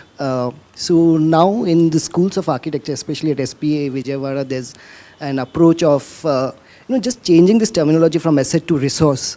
Look at these as resource. The moment you look at them as asset, you're looking at them more as a frozen structure and things in past. Now, how do you look at this traditional knowledge? How do you look at this living culture? How do you look at continuity as an asset? It's not asset. It's a resource which is there. So if the moment, the whole approach is to start thinking in that way that is being tried out with students, so that you don't classify them as asset and then only look at its economic value and so on. You start looking at its importance in the continuity and so on. So that's something that's being looked at seriously. I have two questions to Vishwanath. First to you. Devanhalli, you've successfully done that beautiful restoration of the well. Now, what really went into it and how you got involved, because largely all these things are managed by government, state. So how does one get, people like well diggers, people who have the knowledge involved at all in these kind of projects? And the question to Anup. Anup, you've been on many of these committees like the government committees, smart cities and all that.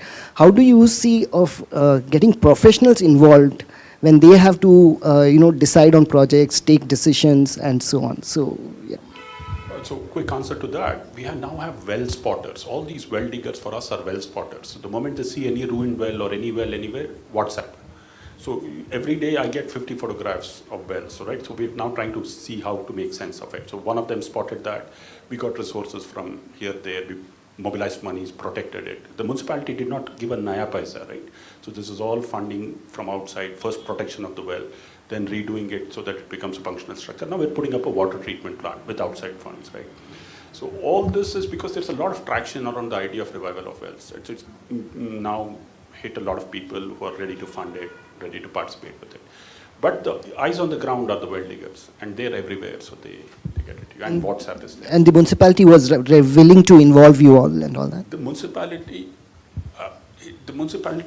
even now doesn't recognize the existence of the well.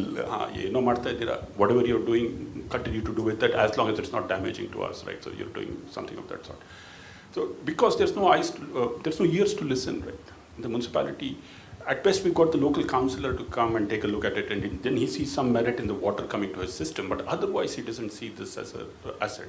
Till the world will land up in Devanhalli and with video cameras and start to make a song and dance about it, then the ownership will come. And that we will make that happen, because that's how our ownerships are generated, right? So we have to generate that ownership, sense of ownership, and then it will spread to other places. Okay.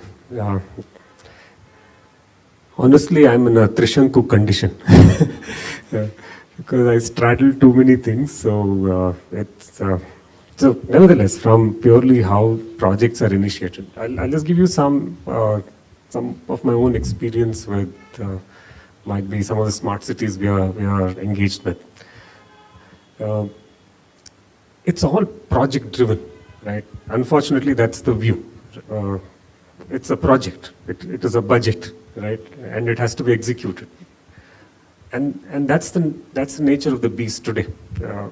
Where we come in from the outside world, at least at the advisory level, to ask them to take a system view to it and not a project view. And that's where we are trying to bridge the gap between what is a project and what is seemingly a system. And that happens in every project. I'll give you a classic case of one of the smart cities. You guys are also involved with that, the Shimoga one. There is a huge waterfront promenade which is there. It goes and connects up to the Shivapanayaka Palace. But the Shivapanayaka Palace and this promenade don't talk to one another. They're not supposed to talk to one another. But it is the same. You take one step, you're in the palace. But you're not supposed to talk about that. This is the dilemma of actually when you take it from a project point of view. Sometimes you wonder that, if there was somebody who was planning the waterfront promenade, good, bad project is not the question. But at least from a sensibility and sensitivity point of view, they could have included this as part of the project. Right? Then they could have seen it as one complete system. But this is where I think professionals like us, even if we are given projects to do, project is one small part of it. It is a deliverable, right? I look at it from that point. It is something we have to deliver. But I think our bigger responsibility lies in how we kind of work for that system or enhance it. I think then we've done better service from a consultative point of view. This whole project-driven process, that's the nature of the beast. I don't know whether we can ever change that, but intuitively, I think it is our responsibility as sitting on the consulting side to look at it from the systemic point. I have a small question or point on the well digging part, and they're passing on to the next generation. See, the parents are doing it, they may be mostly literate or maybe lesser literate. If the children are involved and made to understand and giving technology to them, like, okay, today as Sir was telling, we may have crane, etc., but if those children are made to understand and accept it, will it not help in reviving many more lakes and restoration of the water or water services to the community at large, or maybe the nation at large? Who makes the choice is the question, right? So what we are doing is allowing the well digger and the well digger family and the community to make that choice, right? And that choice is left to the child and to the parents, right? And inevitably, the well diggers as a whole say that we don't want our children to do. It's very hard work. And it's not respected work, right? If there's no respect to the work, nobody wants them to do it. So here we can build respect, we can build more monies to it, but then the choice would be that of the well digging community. So what I thought is the children can be shown about technology and the benefit, and maybe the village panchayat or whatever you call. I mean, as I agree, the child has to accept. But if that can be what you call made them educate or understand, would it be better? This urge to play God always comes in any NGO or civil society, right? It's just there latent within us. But we are, when we engage democratically, there are one or two well diggers who continue, right? They become contractors. They take contract for 100 wells. Right? So that is going on. But that's no longer continuing the livelihood of the well digging. These well diggers who become contractors no longer now dig wells, right? So they get others to dig wells for them. Yeah. So that's the kind of change that happens. But I think it's inevitable. We'll have to see how it pans out. Yeah, it's a difficult decision. Hi, I'm Sahasra from Intact. Thank you so much for this very insightful panel discussion. So my question is in two parts. Ma'am spoke about how we look at Old Delhi as like a museum, and like as an outsider we romanticize it, but we're not really conscious, or we don't acknowledge how people who live there feel, because we as outsiders we find it very romantic, and it's like old, and it has its own community living inside. But and like Halkati sir said, even after 20 years of Intact or any organization having given a list of regulations, how do we how do we approach this at a grassroots level to get it executed? Like you said, we spoke about Japan, we spoke about Venice. They have their own acknowledging, they have their own set of regulations that acknowledge their respective context. So we can't take the emotion, we can't take the community out of the place. We can't just look at it as a shell where it's just for us, for our viewing. We have to look at it as a whole system. So that is one part of my question, how to approach it there. Because after so many years of having done that, why has it, where does the block happen? That's one part. The second part is to Vishwanath sir. It's quite amazing how you spoke about the tanks being revived by Dalit women in Kolar. And to convince people against patriarchy, people against a certain system that's been followed, and revival of a tank, meaning revival of the same system, to convince people against that and to bring up something new with the evolving change of cultures and with the evolving change of the millennium. How was that approach taken? Like, how was that conversation? With regard to your question, generally, I can generalize it. There is, as I told you, there is a dead heritage, there is a living heritage. Most of the heritage, if you have seen in the villages, I don't know, I can give you an example of Pattadakal in North Karnataka, Ayuhale, North Karnataka. The village itself is along with the temples. And whereas the government treats monuments only as the monuments. They don't think anything about the people, the way they live, how to improve their life. They never get to that. Instead of that, we have a grand idea of evacuating the people. When one flood comes, entire village you shift 600 crores. Make them dead cities. So that is affecting our way to the conservation. We never think living and dead go together. After all, ASI came into being only 150 years. Before that, who protected them? They were living there for thousands of years along with those temples. Even today, when flood comes in Pattadakal, all the village people go to the temple because they are on the higher, including their cattle. For 8 days they stay there till the water recedes, they go back. But we never think of their streets, their sewerage treatment. So they directly come to the river there, where supposed to be the god is to be taken every morning. And we see we can't improve them. We say better you get out. This sort of approach, our approach itself is wrong. Now we have to see how Ahmedabad old city has been included in the World Heritage. You know that a lot of poles are there. As you rightly said, what about their requirement? You can't have the roads, you can't have, we want to showcase them to the outside world. But what about the people living there?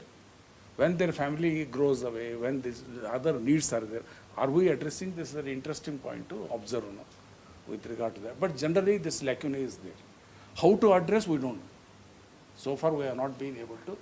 Because when problems become more, then we avoid them. That is the thing.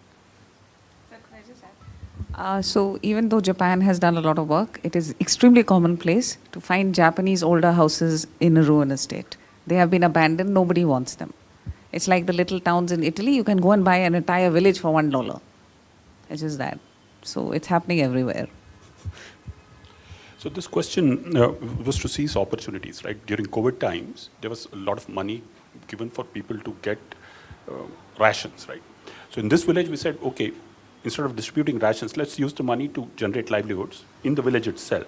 And so the deal that was struck was that 400 rupees would be given as daily wages. Narega gives 289 rupees, Mahatma Gandhi Rural Employment Guarantee. So the men said, no, don't give the women 400, give them 300, and we need 500, because that's the going rate. Male wage is 500, women wage is 300. So there's a small NGO called Arohana, run by a lady called Asha. She was running scheme, the whole project. She said, no, nothing to do. This 400. Whoever wants to come, come. Automatically, it was a self-selection, women came. Dalit women came, and then it took forward. And as the process was going on about the Poshak always being done, there's a lot of conversation going with every family as to what is actually being done. It's not just earth being removed, but a tank heritage being revived. That conversation took place over 40-45 days. Every time the families gathered together to do the digging.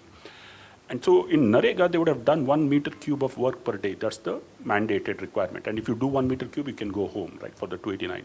Here, on their own, women were digging 5, 6, 7 meter cube because there was a sense of ownership and there was work that was going on. So the village saw that, and then the village sort of also started to realize what was the productivity, what was the importance of the work. So that's how conversations are built up. It's tough. It's not that easy as I make it sound. There's still caste oppression. There's still power hierarchy. And unfortunately, Gram Panchayats are not the right democratic unit to do the delivery of decentralization. It has still to be a village level unit called a tank user group. All those have to be dealt with as things go on. So one point I would like to add, this regarding how we address those people who live there. There are efforts. But unfortunately, those efforts are aimed at monetizing the assets. For example, there are old houses are there. Some NGO, some rich people will come, want to adopt, purchase the house, convert into homestay. In what way the local people are benefited? And it's a government policy. You only call Tata's big 5-star hotels to open hotel in Hampi. And what will happen to the local people? They become laborers in that. They resent that. Because they are not enjoying the fruits of that development. So unless we do that, so they will also become a part and participator of heritage conservation. They feel the outsiders come, they throw them out, they become, they get exploited. Many women are employed to prepare out of banana fiber your bags, which are sold here in Windsor Manor and at an exorbitant price. Those women are given only 50 rupees, 30 rupees. They don't share the proceeds. So like that, although efforts are there in a wrong direction, the people at large are not benefiting, are not motivated to conserve all this. And to add to that, we also have like protected monuments, non-protected monuments, and different grades of that as well.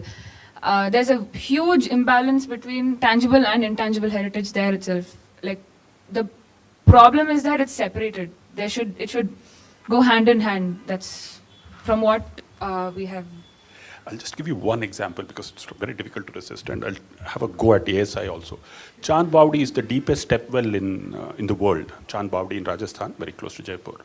So they've done the cleaning of Chand Bawdi, did it all typically up. Then they've grown 1.5 acres of lawn, typical ASI intervention of landscape, dug a bore well 650 feet deep, exploited the aquifer water and to water the lawn and to evaporate it. There's no chance that Chand Bawdi will ever get back its water because the very aquifer which feeds Chand Bawdi is being overexploited by the borewell to water lawns, right?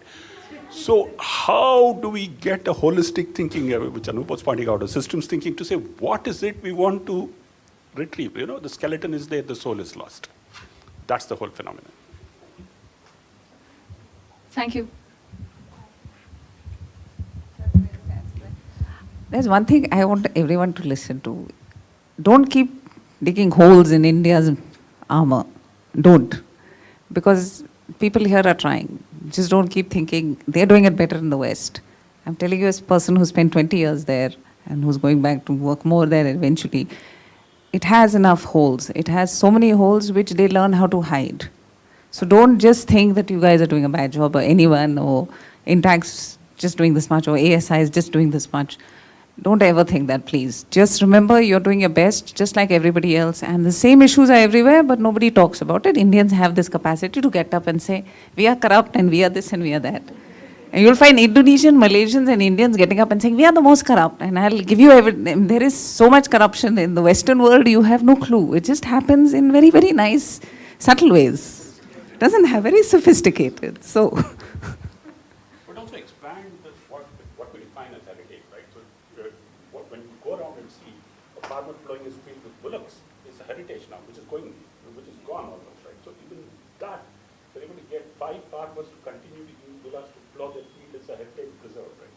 How do we do it is what we need to engage with. These build monuments, leave it to the experts. Experts. The experts. But unfortunately, we still have the Western model as a role model for us. We want to copy only. But then people are not there, trained people are not there. Exactly. There's a scarcity there. So that's another problem. Okay, my question is to ma'am. So you were suggesting, I mean, you were saying that change is inevitable, but even continuity is required for a place. If we keep in a very broad sense. So, so where do we come to this point where we say that a sense of association and belonging is maintained, like a common ground where we can say that, okay, this was the identity of the place, and do you suggest that the identity keeps changing with change, and how then don't you think the associations we have to the place also changes, or it gets lost in the process? How do you suggest that? The unfortunate thing is you think of change as loss. Change is not loss. Change is just the way that things are happening, right? So when you start putting an idea of loss to it, that is where the problem lies, because identity by its very nature is constantly changing. Identity of a place. What was Bangalore 15 years ago? I mean, I've been here visiting Bangalore since 1998 or something, and wow, it was a city, right? And I came initially from Calcutta and then Delhi, and this place was heaven, and look at it now. But the point is, it is also a city that has got people like them. They are the ones who are working on it. You guys are working on it, right? Its identity has changed towards, yes, more cosmopolitan, more this, more that. But then you ask a youngster, do you want to sit in Nagpur or you want to go to Bangalore? Where do you think they want to go? They say it's progressive. They say that's where people are willing to think outside the box. Is that not a change that you want? In terms of heritage, if you look at it, I would say that from what was an ASI approach, as Sir knows also, to the fact that someone who's been with ASI all this time is now speaking and saying, hey, ASI needs to change. It is too top-down, it's too heavy. That's change, that's good, right? So you lost an older model, you're getting in a new model, that's great. Yeah, but again, that sense of belonging, what we have to the city, so the locals you are creating a new sense of belonging. Go and talk to someone who's sitting in Malleshwaram or in Jayanagar, their sense of belonging is different. Learn to accept different versions of belonging. I come from Sydney, which is a multicultural city. It has so many senses of belonging that I feel Bangalore's really small, right? Because in Sydney you have Vietnamese and Cambodians and Brazilians, Americans, everything. I have friends who are from everywhere. So if you adopt the fact that this city has as many different people and as many different identities, there are as many different versions of belonging and associations and different versions of heritage as well that are associated with that. Thank you.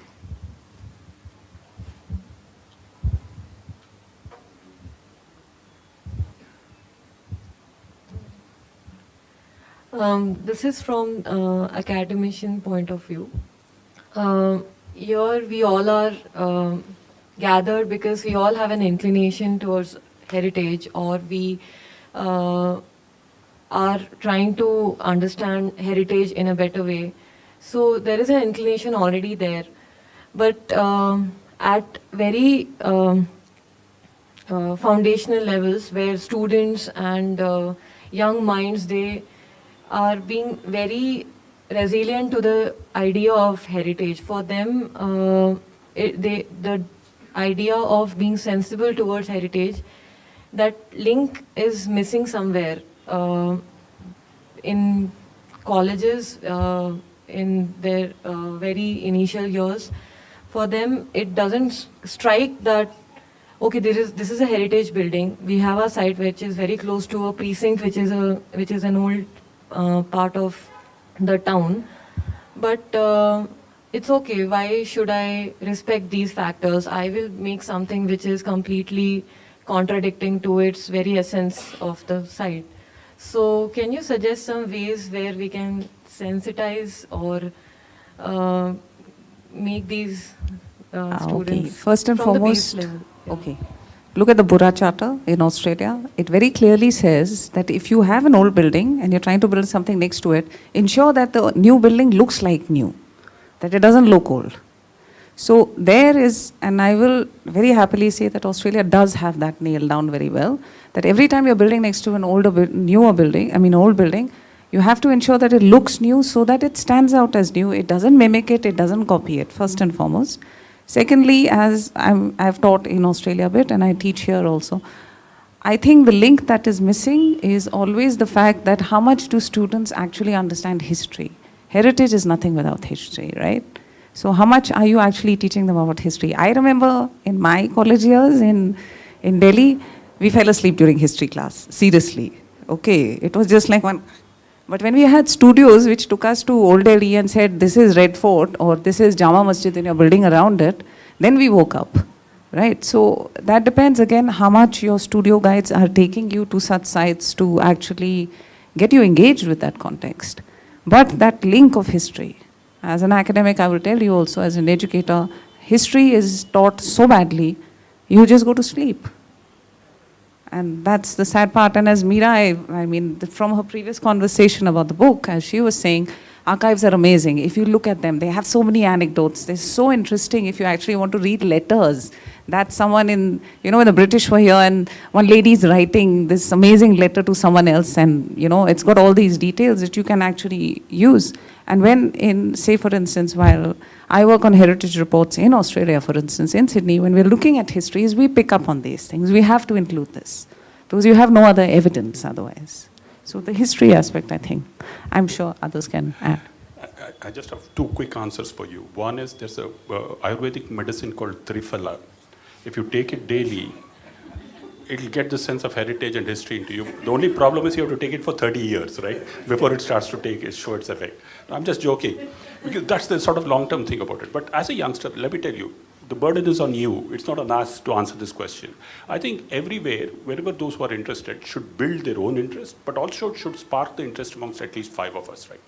It's up to us. And in this era of social media and Instagram and everything else, there's no reason why we shouldn't create an aura and a romance around heritage, right? And around history. And it's for each one of us. We're privileged to know a bit about it. Get the message across. Get 50 people excited about it. Create a group, create a club, create a network, spread the word. That's the only way to go. No excuses. Or Triphala. So my view about this is that right from the beginning you are not being exposed to only during your curriculum, say architecture, is heavily, there is nothing, insignificant portion of the Indian architecture. And what books you read? You read books written by the Britishers 100 years before. You still read Percy Brown. And the reason for that, most of the literature is English, written by the Westerners from their point of view. And whereas Indian literature is mostly not written, these heritage skills are transmitted orally. And in your practical interaction, I think you will never come across with an ordinary mason, but yet a skillful mason, who may not speak English. You will never have this hands-on experience with them. And most of the texts which are written, they are not translated into English. As a result, it is heavily Western-oriented, wherein there is a lack of exposure to the Indian. That is the one reason where you cannot appreciate the... Can I give you an anecdotal, present, I was saying the other hat which I wear. Okay, there's a project which we're doing, and we have a project manager, some international company who's driving the project management. So the quality of drawings are all very American in that sense. Drawings go to site. He says, "Sir, ishtu tumba detail ide, solpa kammi madkodtira. Nanage ee kelasage ishtu matra beku." So to translate this is that sometimes there is so much knowledge in that drawing. That man who's not even, he must be a barbender, he only needs to learn to read some 2-3 lines. For him, information overload is also a problem, right? So for us, it is important that we sift this knowledge, right? Finally, there's an accountability to it, but there's sometimes over-providing, and I mean, that's a Western view, no, to drawing making. And it's going back to fundamentals of where we are. That man is saying, I don't want. He's saying, we had given him some pedestrian crossing marking, you know. He said, sir, it is, even we have not done foundation, I don't need this now. Got it? So that's where we are, you know, in that. And the other thing is about this whole business of education. That's the fourth hat. And I don't agree with you completely. Is that I feel that today at least there is an awareness from academia to put things in perspective. It is up to the student how he reacts to that input. And most often, there is a position which the student takes on how he wants to react to it. So I feel that's also good, right? I'm saying, there is, as we progress forward, there is a different view, there's a different perspective which is emerging. And if it is cultivated and if there is kind of energy given around it, I think that's good to happen. So, and I agree that history is, we've all slept. But it's not that way. I think even the teaching profession, I think teachers are no longer just academic teachers. They have to be performance artists to grab the attention of students and to get it going. Because it's a widely distracting world, right? You're distracted by your mobile, you're distracted by all sorts of information. So the fine art of teaching itself also has to change, and it has to get students excited. So we're all in it together. Thank you. And I think we should wrap around, but let me take a little quick round of amazing conversation. Thank you so much, each one of you, for contributing to this wonderful conversation, enriching, and just one good round of applause to this group. I just wish to summarize this with some things which I made notes, might be on scribbled in a rush, but we spoke about authenticity, we spoke about livelihood, ecological sustainability, the idea of actually connecting it back to policy. I think large parts of the conversation went about in reading social significance. We spoke about mapping assets, and I think we dwelled on looking at continuity and change, and what people recall or call around that. And I think a very important point is, in today's point, we are in that learning stage. I think it's important that we are in this learning stage, and it's important for us to look at it from that point. Thank you for this quote, Vishnath. Success is its own punishment. It is, and so reflective. Honestly, I think it's for all of us to take. Forget what you're doing. I think it is so important for us to actually live that thing of when you're successful, it's also comes with its own punishment. Just outstanding. Thank you so much for that. Asset as a resource. We spoke about ownership. And I think a very important point on learn to accept different versions of heritage. And I think that's fundamental, because when things become far more progressive, we need to understand different views to it. And I would like to end this with a little note on, I think more often than not, we're trying to bridge this gap between the mind and the hand. And I think that's what is fundamental today. Thank you so much for patient listening. Awesome conversation. Thank you so much. Thank you. Thank you, everybody. Brian?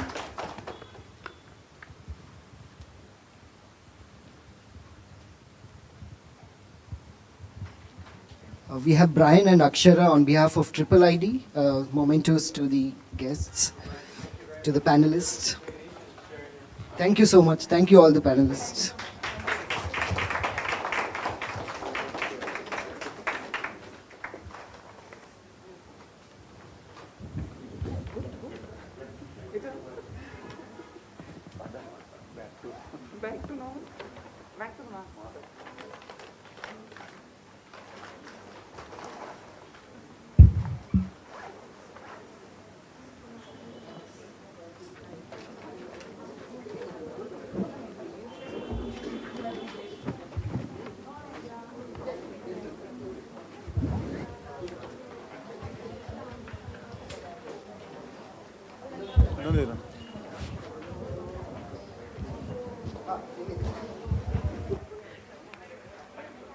Thanks.